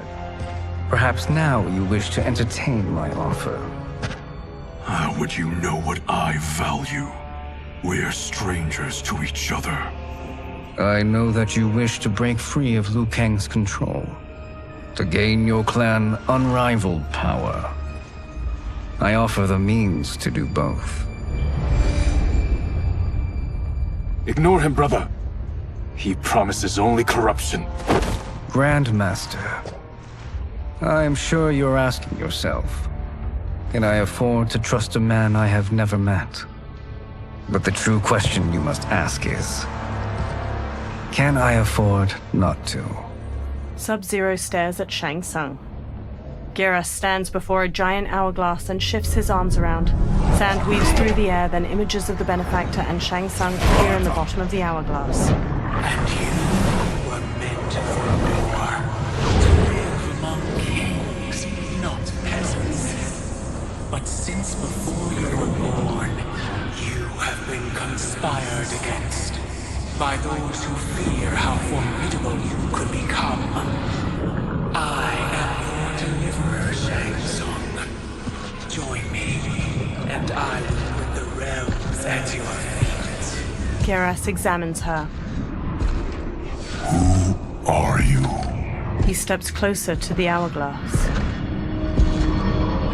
Impossible. Shao, Shang Tsung, and multiple soldiers usher Scorpion and Sub-Zero forward, their wrists bound by manacles. My realm and your clan have much in common. We both feel the pull of Liu Kang's leash. Once Outworld rules Earthrealm, you will be free to remake the Lin Kuei in any manner you see fit. Bi-Han, don't listen! We must stop them, not— Silence, Kuai Liang. But brother— Obey your Grandmaster. Can you win this war? Soul Stealers are deadly, but they're not enough. You only think so because you don't understand their true purpose. Explain. Emperor Ying built this fortress during one of Earthrealm's most turbulent periods. Enemies beset him on all sides. He built a great army to protect his empire. He built a second one to protect him in the afterlife. This is Emperor Ying's Dragon Army. They enter a vast, icy chamber hewn from an enormous cavern. Hundreds of terracotta warriors surround them on the ground floor and various floors above them. Impressive. But does this history lesson have a point? These statues were constructed and enchanted by the great mages in the Emperor's court. Sub-Zero and Scorpion follow Shang Tsung around a central cobblestone platform to a large wooden chest. Shang Tsung kneels, then opens it, revealing a velvet-lined interior housing a silver crown made in the likeness of two dragons facing each other. Shang Tsung takes the crown, then pours green liquid from a vial onto it. They are animated by fragments of souls. Once alive, they fight tirelessly, unburdened by remorse or pity. Green mist coils off of the crown as Shang Tsung sets it on his own head. Green energy fills the gaps in a row of terracotta soldiers armored, and their faces turn skeletal. They turn towards Sub-Zero and Scorpion, then punch and kick the air in unison. The warriors stop. As our ally, you will be given command of several battalions. Few in Earthrealm could then resist the Lin Kuei. Sub-Zero walks to the row of dragon warriors and examines them. He approaches Shang Tsung and holds his manacles up to him. Two soldiers grab Scorpion as he steps forward. Bi-Han! Shang Tsung removes Sub-Zero's manacles. How could you? Father would turn in his grave if he saw this! He was a doddering old fool. He did us a favor having that accident. And I was right to let him die. Let him die? You said you tried to save him! A lie. Because you couldn't and still can't face the truth. Father had doomed the Lin Kuei to mediocrity. Now, We will achieve greatness. Sub-Zero gestures to the Dragon Warriors. Scorpion elbows the pair of soldiers holding him back, then hammers General Shao's face before whipping Shang Tsung's head with his chains. He whirls around to Sub-Zero and bashes him to the ground. A soldier grabs him, then Scorpion knocks him down and pummels his head. His chains glow orange as he takes down several more soldiers. Then General Shao swings his axe at him. Scorpion ducks under the attack, then snatches the axe with his chains, tears it from General Shao's hand, and flings it away. He whips Shao's face with his chains, then Shao backhands him. Scorpion maneuvers behind Shao to wrap his chains around his throat, jump onto his back, and strangle him. General Shao throws him off, breaking the chains. Scorpion gets to his feet as Shao grabs his axe. He's a feisty one. Are you going to blather or make yourself useful? This Earthrealmer must be neutralized. Fight.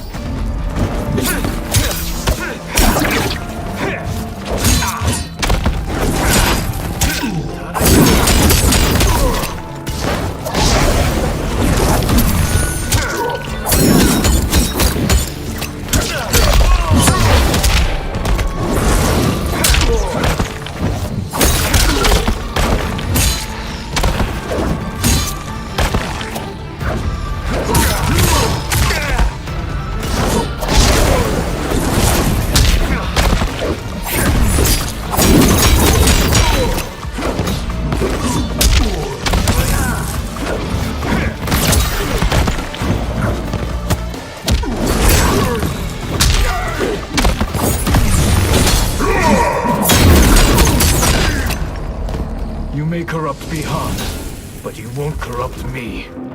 Fight.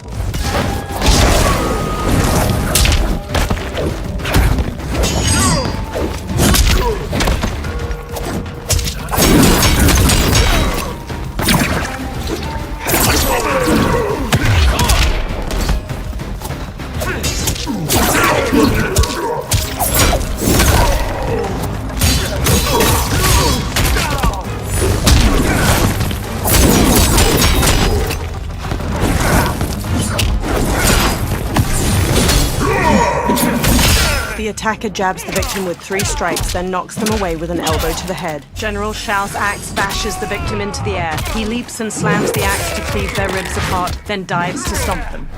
Wipe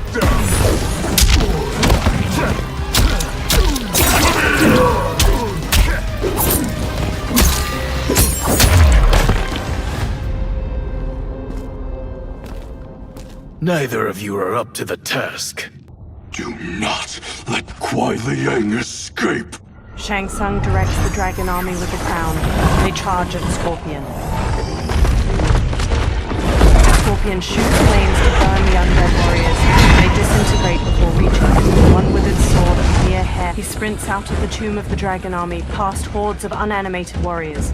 He dashes toward the dilapidated castle. He enters the Great Hall and sneaks cautiously through wood and stone wreckage. He reaches 3 fire pits, where Quan Chi and Rain gather. The duo discusses a pot of melted metal as it pours. Pollutants impact efficiency. Like barnacles on a ship's hull, they create drag and reduce speed. I see. As Scorpion slinks past, his reflection glints off of a shield that hangs from a wall, which catches Rain's eye. Rain squints. Unaware, Scorpion tiptoes away.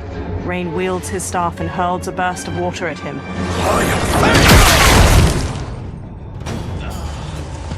So you've declined Shang Tsung's offer.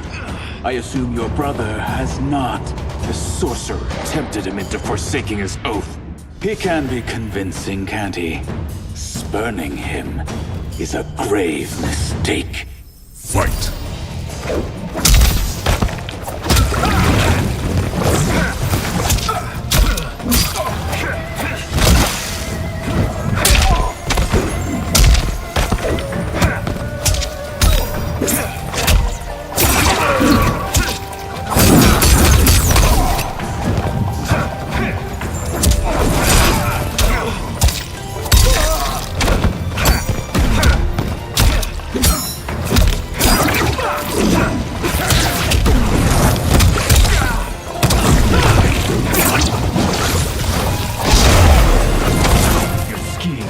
fail, I'll see to it.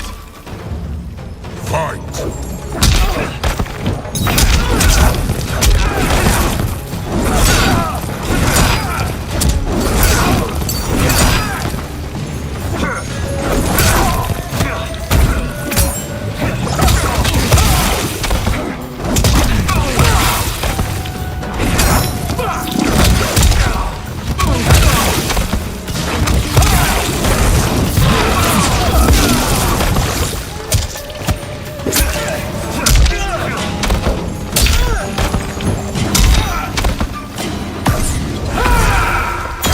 The attacker jabs the victim with 3 strikes, then knocks them away with an elbow to the head. Rain summons 2 tendrils of water which wrap around the victim's hips to electrocute them and shatter their pelvis.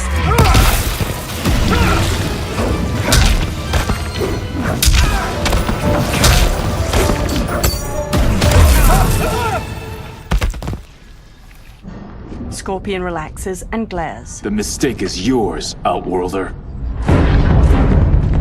What have you done? Harvick and They rush Scorpion. He dodges Darius's punches and blocks Harvick's kick. He grasps Harvick's arm and slashes his head. He kicks him away and brawls with Darius. He whips out his rope dart, lances Harvick's stomach, and slams him against a wall. He throws a series of punches at Darius. Harvick kicks Scorpion towards a pot of melted metal. He holds out his hands to stop himself from falling in and burns them. They hold him down and lower his head as he struggles. Test your might. Scorpion headbutts Darius and strikes Harvick. He elbows Darius away. He grips Harvick by the neck and shoves his face into the boiling metal. He releases him and Harvick covers his face with his hands. Harvick staggers away, dripping blood that sizzles when Harvick turns to reveal his disfigured face. His nose and lips have dissolved, and his charred teeth are exposed from his blistered jaw. I am not finished. For burning me, you'll burn in the Netherrealm! Fight!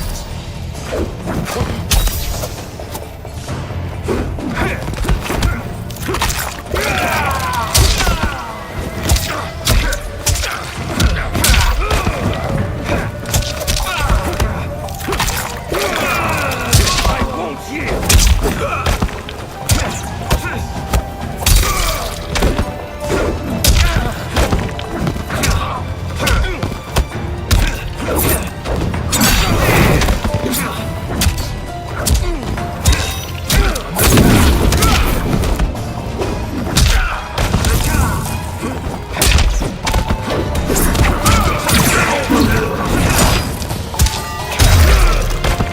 Desist, or I'll scorch the rest of you. Fight!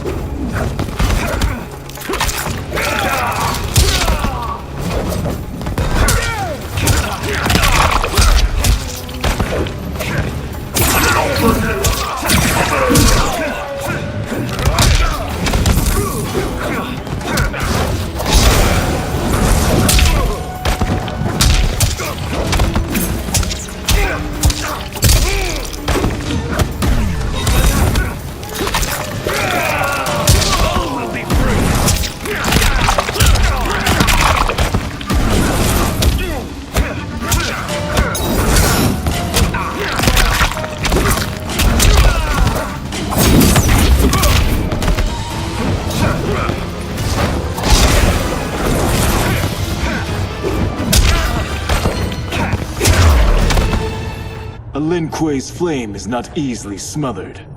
Split up! We must find him! Scorpion bolts out of the castle alone. In the outer courtyard, a sharp wind carries snow onto the sloping roofs of various buildings. Smoke waits behind a giant wheel. He darts to Scorpion. What happened? Where's Bihan? He's betrayed us. We're all in imminent danger. They retreat into a blizzard. Letting Father die. Forsaking Earthrealm, he's abandoned all reason. I knew Bihan's frustrations ran deep, but I never thought they could inspire such madness. We can't let his corruption spread. Whatever it takes, I am with you. Thank you. We may not share blood, but we are brothers. Sub-Zero emerges. Do your oaths mean nothing? It's your duty to obey my will. Not when it betrays Lin Kuei principles. We won't sacrifice them to serve your ambition! An ice dagger materializes in Sub-Zero's hand. He slashes at Scorpion, who swerves. Scorpion stomps his brother's side, then kicks his jaw. He traps Sub-Zero's dominant arm and twists. Sub-Zero breaks free with a kick. He punches Sub-Zero in the throat. Scorpion tries to wrestle the ice dagger from Sub-Zero's hand, but Sub-Zero slices his palm. He squeezes his wounded hand into a fist as Sub-Zero advances. As snow flutters, Sub-Zero stabs and swipes at his brother, who dodges and retaliates with his fist. Sub-Zero carves at his brother's head, but Scorpion grabs his arm with both hands. He looks up and sees Sub-Zero's empty fist. Sub-Zero cuts his face with the dagger in his other hand, leaving a trailing scar. Kuai Liang! Stay back! This is my fight. End this, brother. Embrace the future. I want no part of it! You pervert all that it means to be Lin Kuei! Fight!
You are my Grandmaster no longer.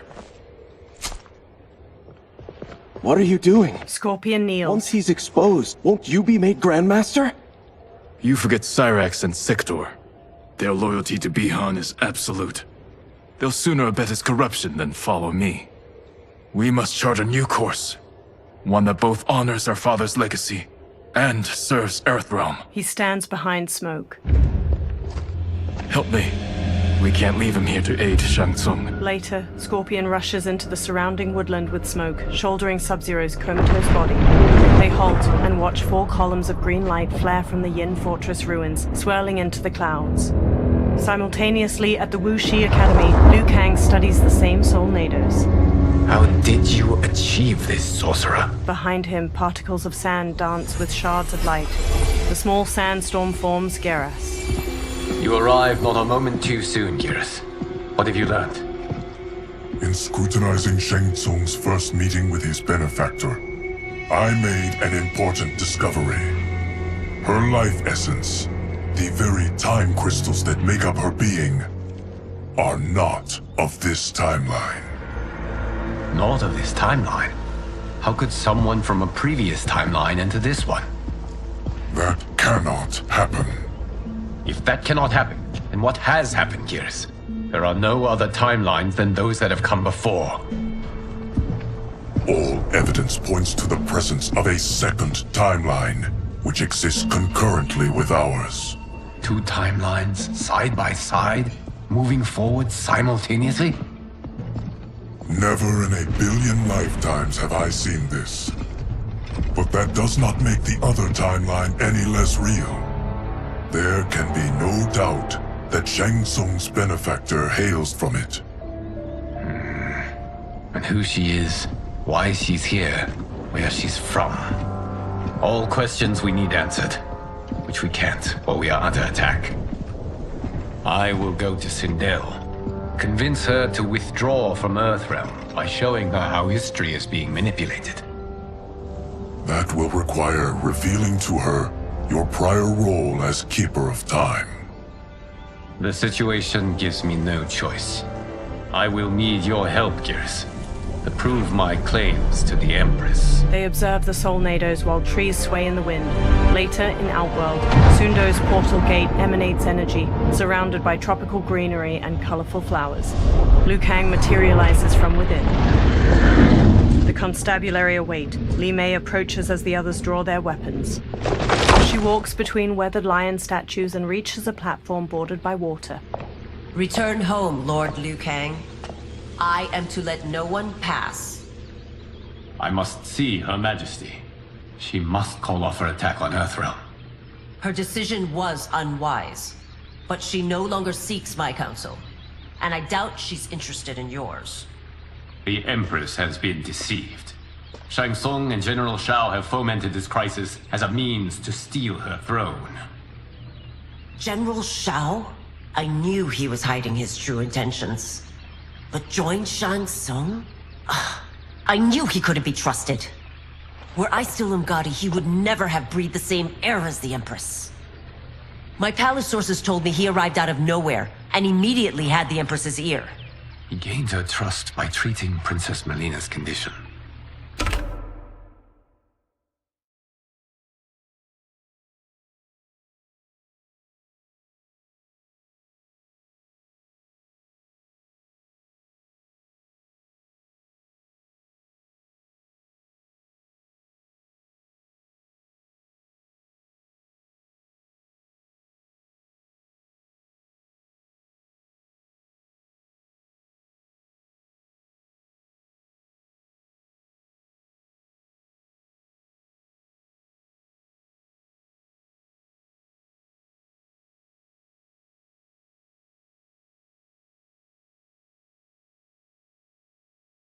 Tragically, she is afflicted with Tarkat disease. Tarkat?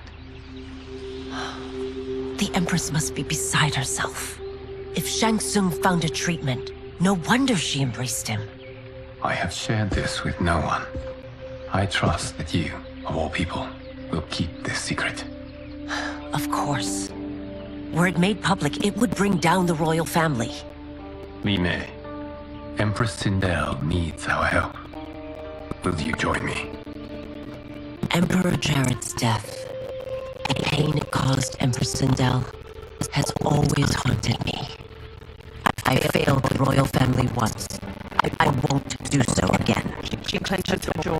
Later, Li Mei and Liu Kang ride in an enclosed wooden carriage pulled by horses while her constables run alongside.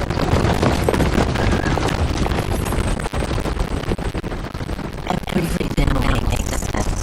My violent attack has said General soldiers can be approaching.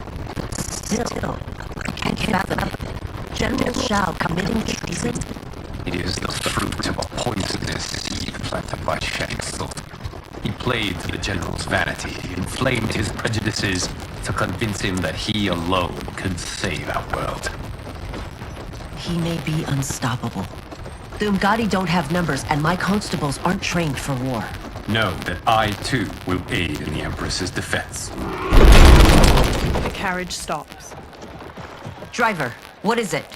She pushes the doors open. Her constables have drawn their weapons. I may need that aid right now. He nods. Reiko and a Centaurian swagger up, backed by General Shao's soldiers. The Centaurian has a horse's body, ram's horns, a metal tail, and a humanoid muscular upper body. Return Liu Kang to the portal gate, Li Mei. He isn't welcome in Outworld. I won't support the General, Reiko, nor his plot to usurp the throne. Then you won't live to see the new regime. The Centaurian rips off a constable's arms. He bucks and stomps his victim to the ground with heavy heat. Reiko slashes constables with a knife. He rolls and stabs a constable in the throat. Blood spurts as he yanks it out. He flings the blood off his knife. Li Mei shuts the doors. They have us surrounded. I am Earthrealm's protector, Li Mei. I am no stranger to combat. Then let's get out there. She throws open the doors and sprints. She kicks 2 soldiers in their chests and sweeps her leg to trip another. Li Mei springs back up and faces Reiko, who tosses a constable over his shoulder. You should have joined us, not the constabulary. We could have used your Ungari skills. Enough! I've no use for a traitor's compliments. Fight!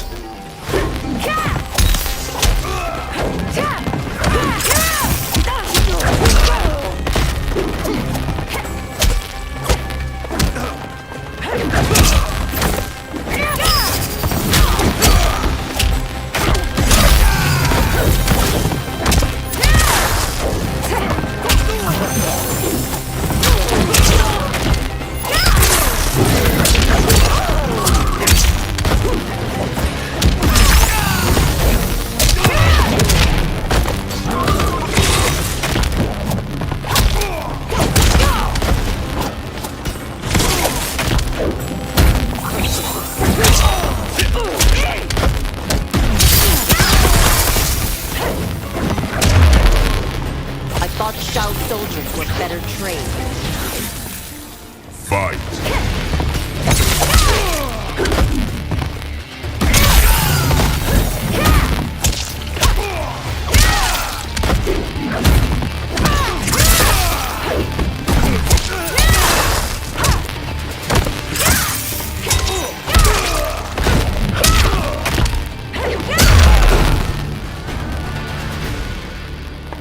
You and your accomplices will face judgment, Reiko. Li Mei hurries Liu Kang as her constables arrest the soldiers. We must leave. Reinforcements will be on the way. He follows her into the carriage and shuts the doors. Later, Li Mei and Liu Kang stride through the hanging gardens of Empress Sindel's palace. The purple weeping willow provides ample shade among majestic architecture. They march past lavender drapes dispersed between stone columns. They reach a flourishing garden with vibrant flora and a flowing waterfall. Tanya accosts them, flanked by a second Ungadi. She points her staff at Word Liu of his Kang. arrival precedes you. Surrender if you wish to remain unharmed. Let us pass, Tanya. The Empress and her family are in danger. He brings word that Shang Tsung and General Shao plot against them. The General? Are you so easily taken in by lies? Once again, you prove incapable of protecting the royal house. Fight!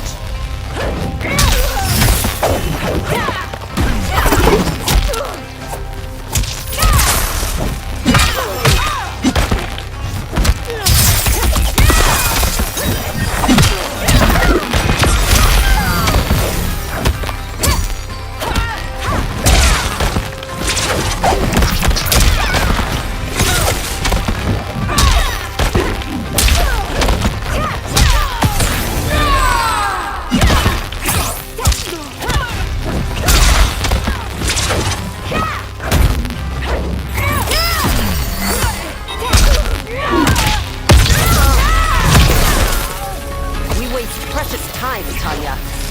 Let's finish this. Fight.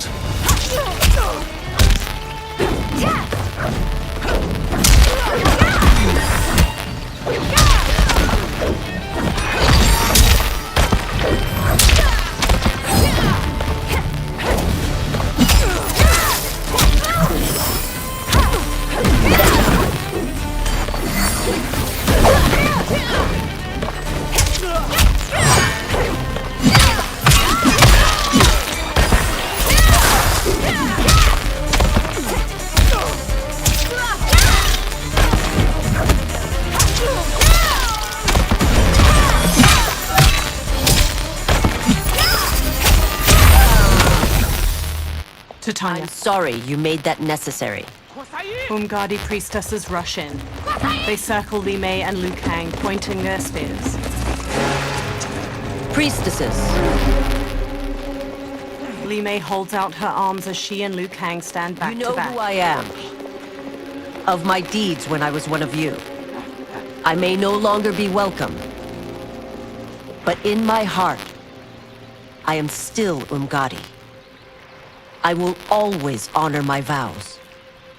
He's here to end a threat to the Empress. Stand against us, and she will lose the throne.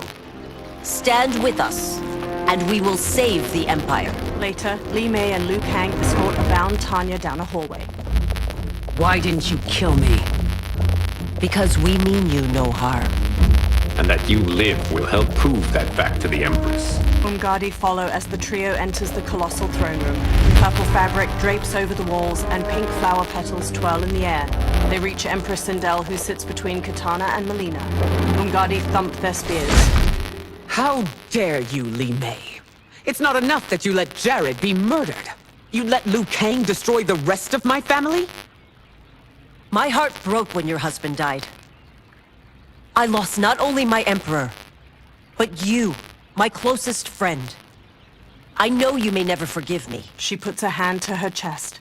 But don't be blinded by anger and grief. We are here to help you. Tanya chokes Li Mei with rope tied around her wrist. She elbows Tanya's head and twists around to strike. Liu Kang seizes spears. Kitana charges in, to Melina. No, daughter. Your condition. Li Mei sidesteps Tanya's punch, then kicks her to the ground. Kitana closes in. Your faithlessness astounds, Li Mei. How can you side with Earthrealm against us? I'm acting for your family's benefit, and for Outworlds. If you took a moment, you'd realize it.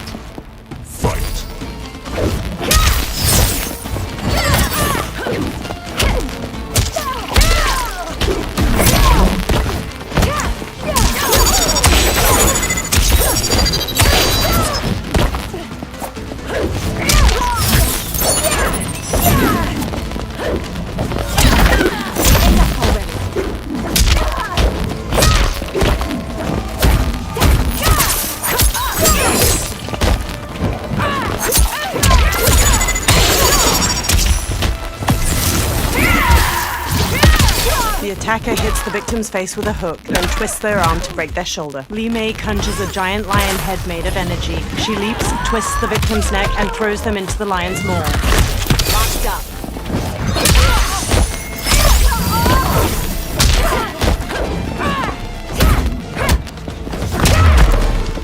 Your Highness, please. You fight the wrong battle. Fight.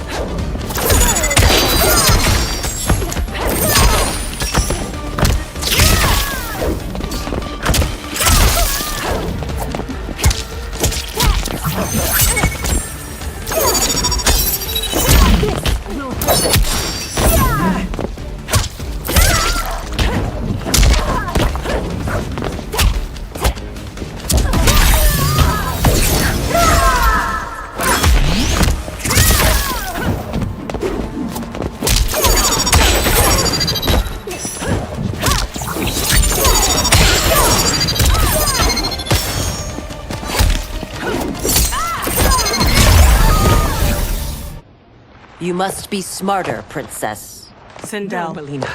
I forbid it. I must. If I won't risk my life for the throne, I'm not worthy of it. Bashing away Sindel's hand, she strikes Li Mei. Li Mei blocks. She cleaves Li Mei's throat and kicks her to the ground. I remember teaching you that, Princess. You were but a girl. That was long ago. Much has changed. My loyalty to your family hasn't. Trust me now as you did then. Melina lunges and throws punches. Li Mei ducks and kicks her down. Please, Princess, just listen. We shouldn't fight. Melina rises and reveals her Tarkat symptoms. Her jagged teeth protrude. Her sharp tongue jerks as she knocks Sindel over. Li Mei dashes over to pull Melina off her mother. Forgive me, Princess, but I won't allow you to hurt yourself or anyone else. Fight.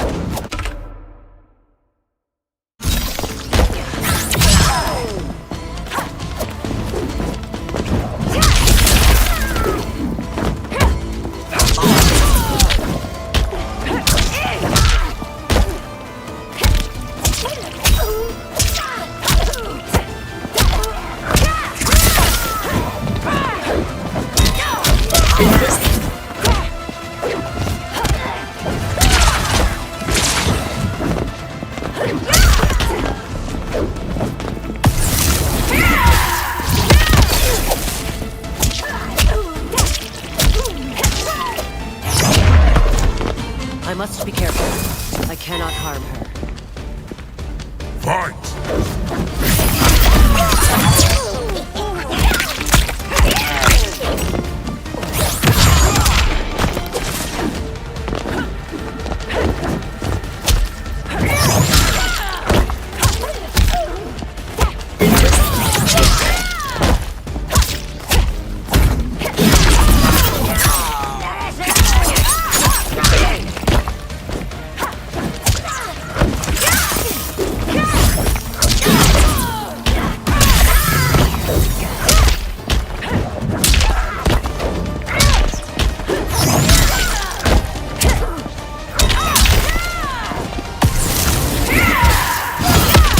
The attacker hits the victim's face with a hook, then twists their arm to break their shoulder. Li Mei conjures a giant lion head made of energy. She leaps, twists the victim's neck, and throws them into the lion's maw.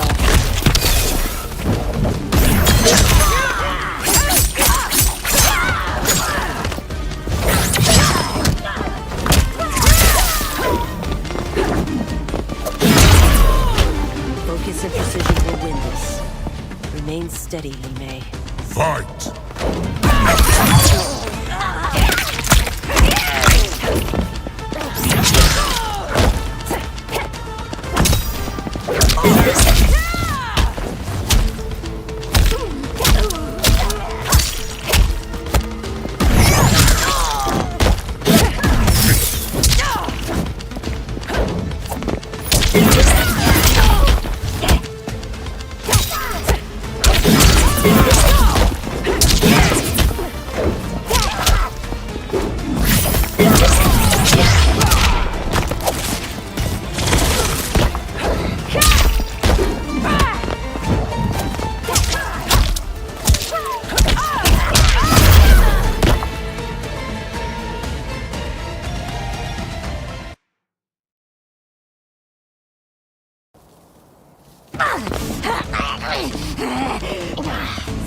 Forgive me, Princess, but I won't allow you to hurt yourself or anyone else. Fight!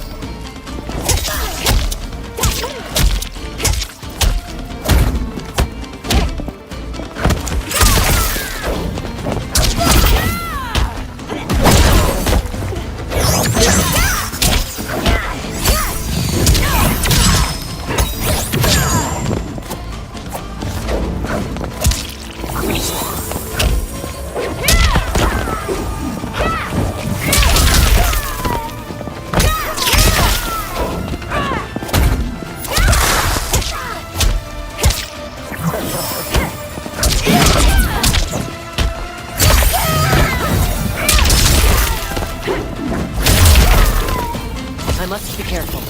I cannot harm her. Fight!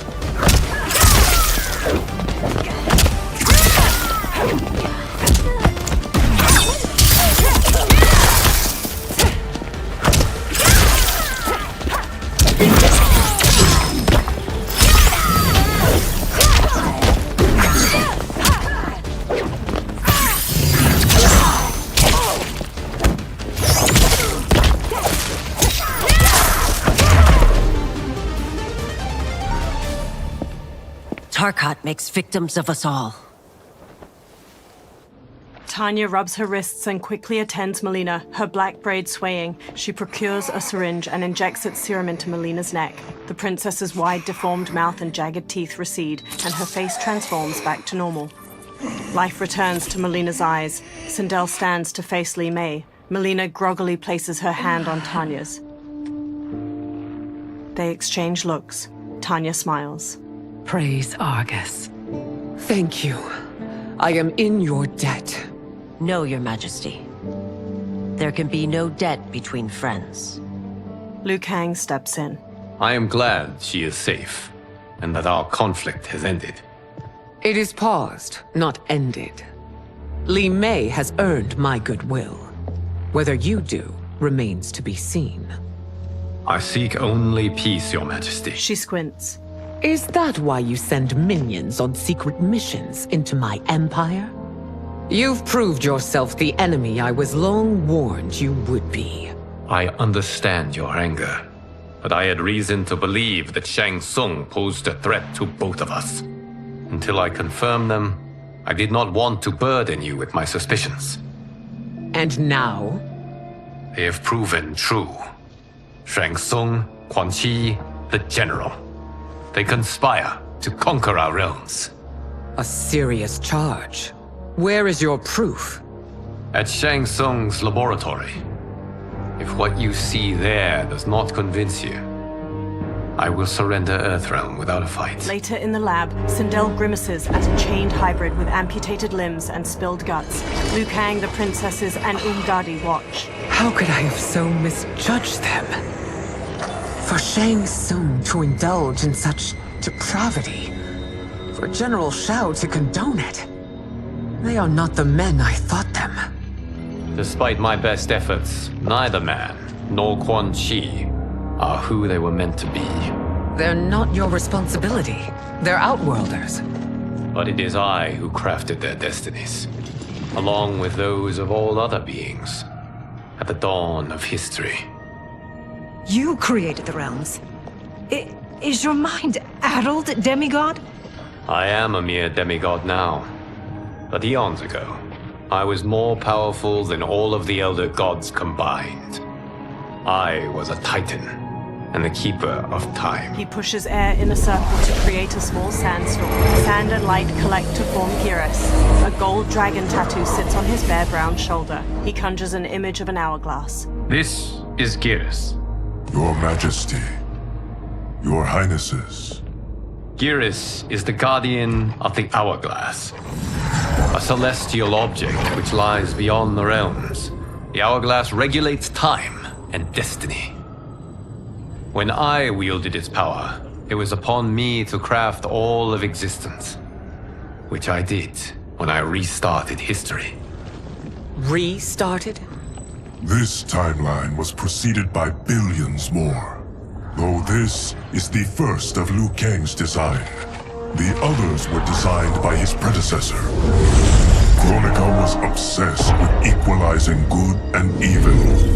When a timeline veered too far to one or the other, she would halt it and restart history, tinkering with lives and events in the hope of achieving her golden balance. Prior timelines, Kronika gave Shang Tsung and Quan Chi mastery of the most vile magics. Shao was not a general, a tyrannical ruler bent on conquest. You, Sindel, were his ruthless wife, who would do anything to preserve your privilege. When I took the hourglass from Kronika, I vowed to do better. So in this timeline, the sorcerers would not gain their dark powers. Shao would be your loyal follower, and you would rule Outworld firmly, but fairly. But someone has interfered with Liu Kang's design. Shao, Shang Tsung, Quan Chi, all have been groomed by an unknown entity to be the villains they were in previous timelines. Where to begin? Am I to kneel to my creator? Do you expect worship? No, Your Majesty. My prior role was thrust upon me by circumstance. I am in no way divine. You had power over all of creation, yet you gave it up. Because I saw how it drove Kronika mad. I knew I would fare no better had I kept it. Shao kicks open the door and struts in with Goro, Rain, and the winged Nitara. Sindel advances, followed by the others. You. How dare you conspire against Outworld? Not against Outworld, but against your misguided rule. Your deference to him leaves us all vassals. So you sanction these unspeakable horrors? Lie to me about the threats we face? Thanks to you, Earthrealm blood is already on my hands. Bloodshed, without cause or provocation. An amulet. Don't move. Empress, everyone, stay back. What is it?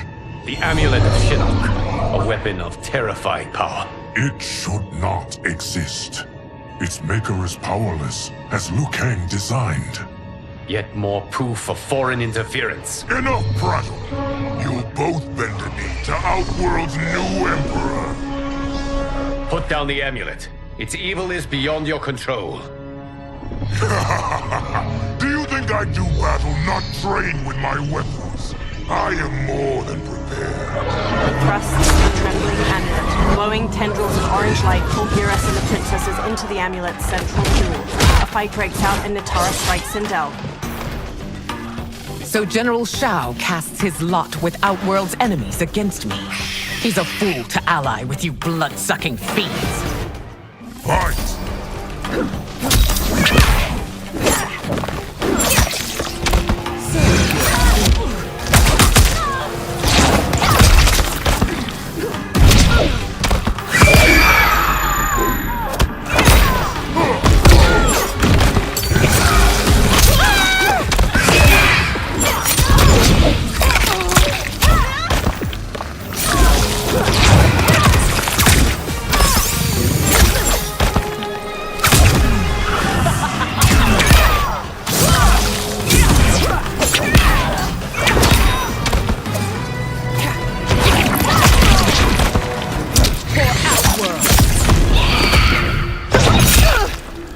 Goro wallops the victim in the face, then pulls both arms apart to rip them out of their sockets. He headbutts the victim. Natara kicks her victim upward, then stabs her claws through their neck before slamming across the floor.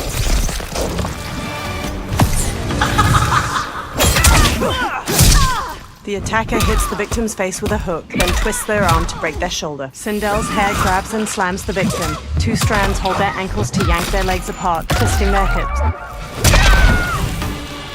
Still you fight on. It is a pointless endeavor. Fight.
You're no better than Shang Tsung's monstrosities. Liu Kang ducks under Rain's staff swing, then elbows his face just before Sindel jump kicks him to the floor. Tanya and your daughters. They are not dead, but trapped in the amulet. We can still save them. They freeze as General Shao raises the amulet to them. Li Mei leaps through the air and kicks Shao to the floor, making him drop the amulet. Sindel grabs it. The soldiers chase him into a corridor. Liu Kang turns and blasts a stream of fire at the soldiers, igniting several. Sindel screams purple sonic energy at the ceiling, making it collapse between them and they hurry to the lab's upper level where numerous warriors and soldiers fight. Sindel marches to Reika. It's no surprise that you are party to Shao's treason. Know that it will cost you your life. I owe him mine many times over. Sacrificing it in his service would be an honor. Fight!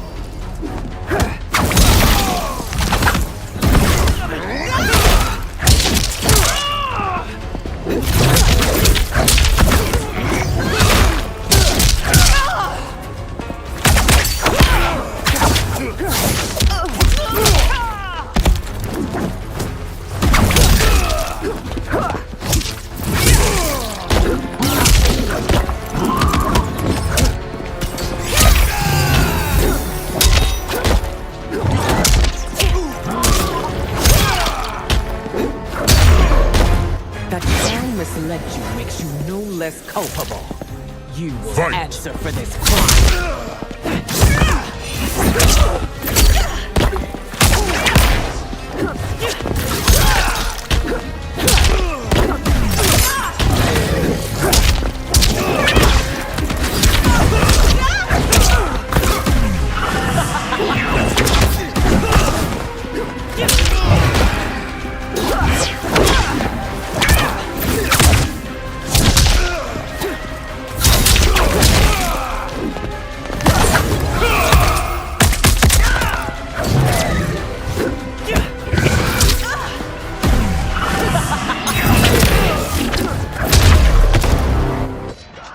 Your rebellion is doomed.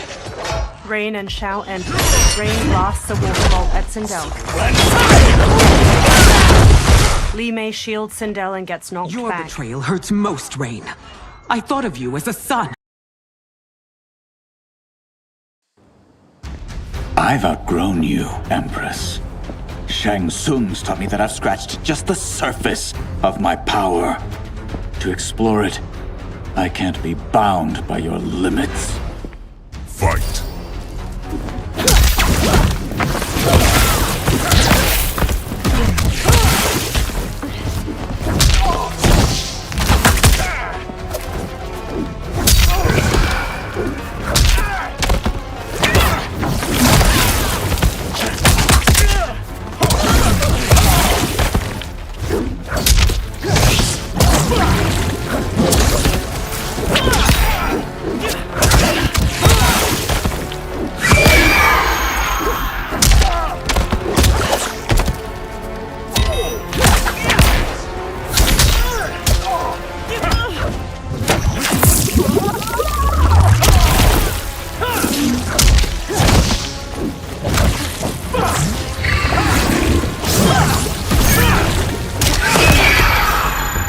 Shang Tsung's taught me more than you know.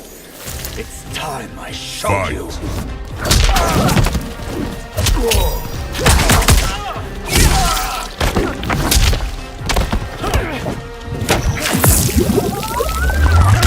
Are you drowning?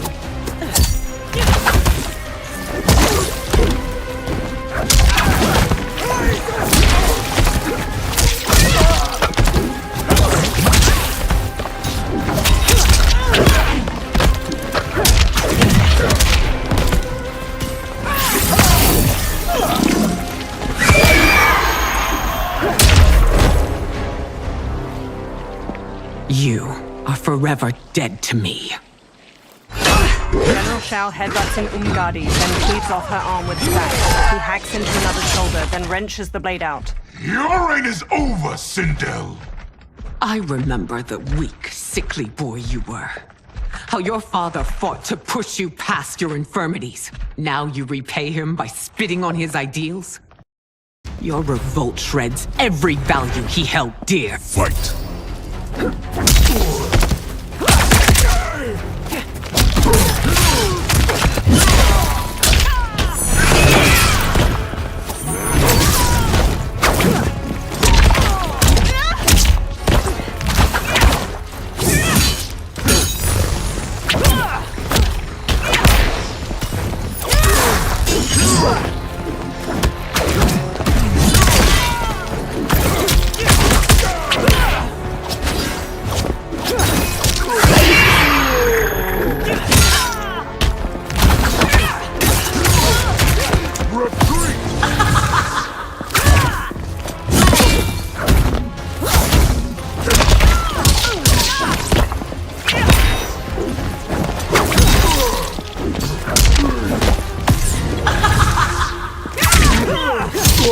The attacker jabs the victim with 3 strikes, then knocks them away with an elbow to the head. Sindel's hair grabs and slams the victim. 2 strands hold their ankles to yank their legs apart, twisting their hip.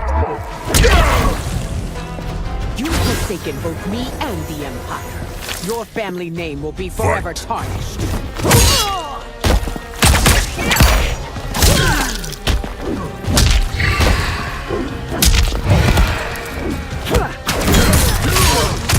Ready to die?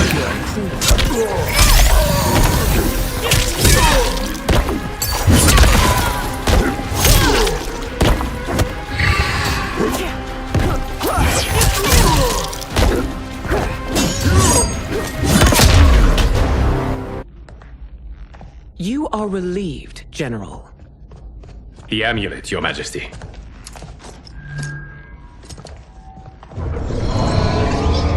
Sindel hands Liu Kang the amulet. Fiery light pours from it as Liu Kang holds it. Orange energy streams from the amulet. Mileena, Kitana, Tanya, and Geras materialize. Sindel runs to her daughters, and they all hug tightly. But we must act quickly to save Earthrealm. Is that the command of my creator? No, Your Majesty. It is the request of a friend. He smiles warmly. Later, Liu Kang, Geras, Sindel, Tanya, Mileena, Kitana, Smoke, and Scorpion stand in a tree line of the forest surrounding Shang Tsung's ruined fortress and gaze up at 4 green solnados shining from behind its ramparts. Shang Tsung and Quan Chi stand before a large stone well filled with green light. The dragon crown rises out from it. Shang Tsung takes it. We are ready. And the Soul Stealers? Keep them running. I am sure we'll find a use for the collected souls. They walk to the stone steps of the fortress's immense entryway. A soldier stands with his back to a railing in a terrace. Kitana hops up from behind and stabs his neck with a knife. She throws him over the balcony, then jumps up over it to the terrace with Tanya and Mileena. Mileena dashes to a soldier manning a siege weapon on the rampart from behind. She plunges a knife into his neck, takes control of the weapon, and fires its massive bolt at a soldier standing at another Scorpio nearby. Kitana shoves a soldier over the top of a rampart as she and Tanya hurry past. Scorpion stands at the edge of a tall wall. He throws his kunai-tipped rope dart at the head of a soldier below. It impales his skull, then Scorpion hoists him up. Smoke runs along the rooftop of the portcullis, then hops down to the others standing at its entrance. They peer at numerous soldiers marching near the 4 Soul Stealers. Will they stand down, if ordered? No. Those are the General's most loyal lieutenants. They must be neutralized if we are to shut down the Soul Stealers. Yes, they do. We should split up. Liu Kang, Mileena, Smoke, Sindel, Kitana, Tanya, and Geras sprint through the portcullis into the soldiers guarding the Soul Stealers. The Umgadi priestesses and other warriors fight the soldiers while Mileena and Tanya break away from the group and raise their weapons to a Soul Stealer. They freeze and turn to Ermac as he floats behind them. Stay behind me, Princess. No. We fight together. He telekinetically throws chunks of a wall at them. One knocks Tanya to the ground while Mileena bounds across the others midair and leaps to Ermac. He launches her back just before she can strike with her side blade. Ermac throws Mileena and Tanya up to the fortress ramparts. Tanya tries to sit up, teeth gritted and a hand over her torso. Mileena crawls to her. What's wrong? My ribs. They may be broken. Ermac levitates above them, green energy pooling around his hands. Help me up! No, Tanya, stay down. This time, I protect you. We are Ermac. It is pointless to resist us. Come any closer, and you'll feel the points of my blades. We are many. You are one. Your souls will become part of our collection. Fight.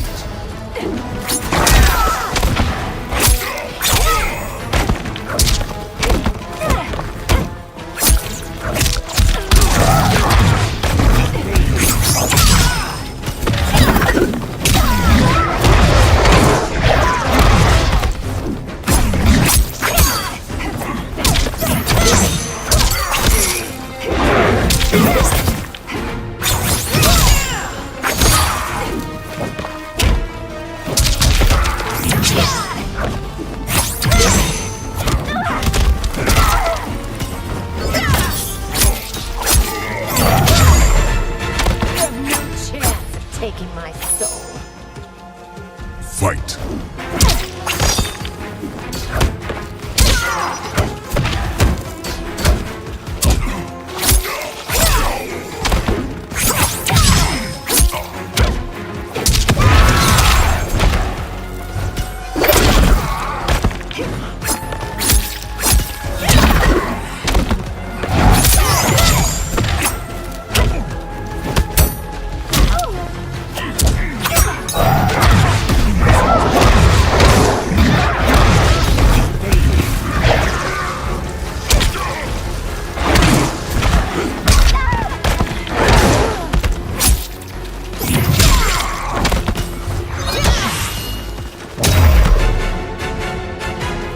You'll have no part of me, Ermac.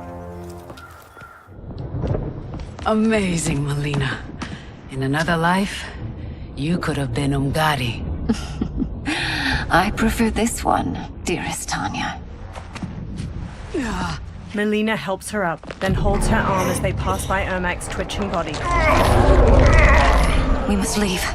Quickly. Melina, wait. Melina stops and turns to Ermac. Father? Ermac staggers to her. His dry and gnarled face transforms, softening into that of a living man's. His eyes are a muted green. Father? Is it truly you? Yes, Melina. This body was created from the living forest's souls. Mine was one of them. Your attack broke the spell that binds us. Now, I am in control. Father! Melina and Jared embrace tightly. They pull back and he looks at Tanya. You are Umgadi, but not Li Mei. I replaced her after your death, Your Majesty. She left the Order rather than accept punishment. Punishment? It was not her fault. A discussion for another time, Father. We must go. They glance over their shoulders, then hurry off. Liu Kang and Geras stride across the fortress plaza while Jared floats himself, Melina, and Tanya to the ground nearby. Kitana dashes to Jared and throws her arms around him. His smile drops as he turns to Sindel. Jared? She runs to him. Yes, Sindel. It's me. How I've missed you. They share a deep smile as she touches his face. Greetings, Jared. Liu Kang bows. Liu Kang, my friend. We meet again. It is good to have you back. We once again find ourselves in challenging circumstances. And once again, we will prevail. As always, Sindel, I am yours to command. She beams as he rests a hand on her shoulder. Shang Tsung wears the dragon crown near Quan Chi in the tomb of the Dragon Army. They watch 10 dragon warriors punch and kick the air in unison. Melina, Kitana, and Smoke sneak behind rows of inactive dragon warriors on the other side of the cavern. Melina observes Quan Chi and Shang Tsung. How is it they're unaware that the Soul Stealers are shut down? We are deep within the mountain. From here, they couldn't tell. Liu Kang, Scorpion, Geras, Jared, and Sindel join them. Look at them conspiring. It is history we should not be repeating. We must take the crown. Without it, he can't raise more warriors. Our odds will improve if we can surround them. I'll distract them while the rest of you get into position. Leave it to me, Mother. She steps away from the others. Shang Tsung. Shang Tsung turns to Melina as she approaches. Princess Melina. I bring news from Outworld. Sindel is deposed. General Shao now rules. And yet you are still free. To succeed, the General needed help on the inside.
I provided it.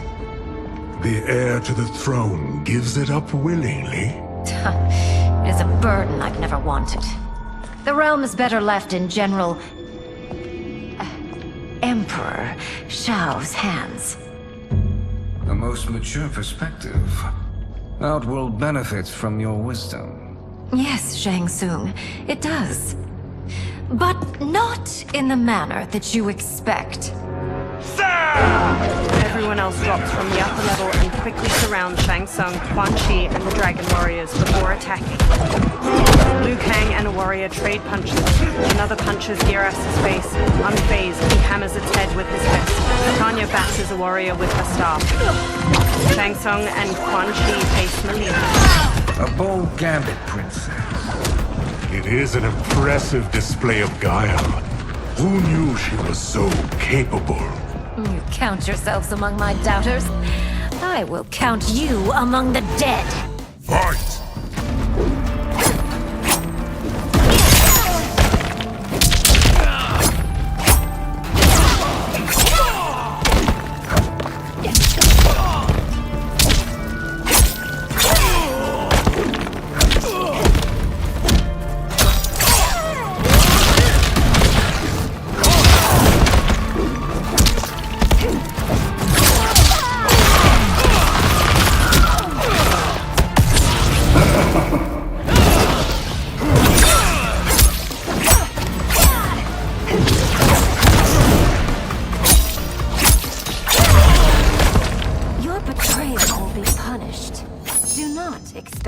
Fight.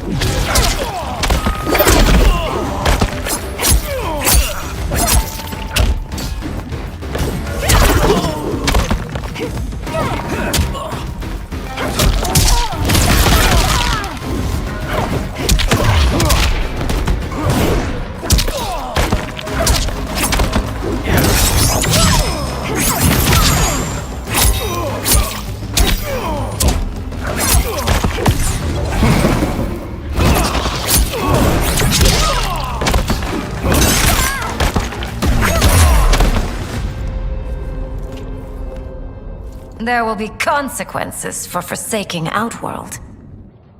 Shang Tsung clenches his teeth and sits up. He looks at the terracotta soldiers, then turns to the dragon crown on the floor near him. Thanks to the princess, this fight is ended. The fight, perhaps. Not the battle. True. Until your benefactor is caught, the realms remain threatened. Who is she, sorcerer? They turn to the crown as green energy swirls around it. Speak of the devil. Liu Kang. Meet Damashi. Damashi? The crown shines gold and floats. Sand spirals beneath it. Then another Shang Tsung materializes along with clones of the others. You are the victim of deception, sorcerer. You're not Damashi. You're me. More correctly, you are me. A poor facsimile, anyway. Made lesser by Liu Kang's meddling. What's happening here? Who is he? This Shang Tsung is whom I battled for the Hourglass. I thought him dead. As I did you, Liu Kang. It turns out our battle released mammoth energies which ripped apart time's fabric. The fight had two conclusions. In one, I was the victor. In the other, it was you. It was eons before I discovered this. Once I did, I knew the path forward. I took this form and infiltrated your timeline. I elevated these wretches, giving them great power. Together, they sowed discord among the realms, and assembled for me the Dragon Army. I led them to believe they were aiding my conquest of Earthrealm and Outworld. But my intent is to exterminate all life in this timeline, and then merge it into my own.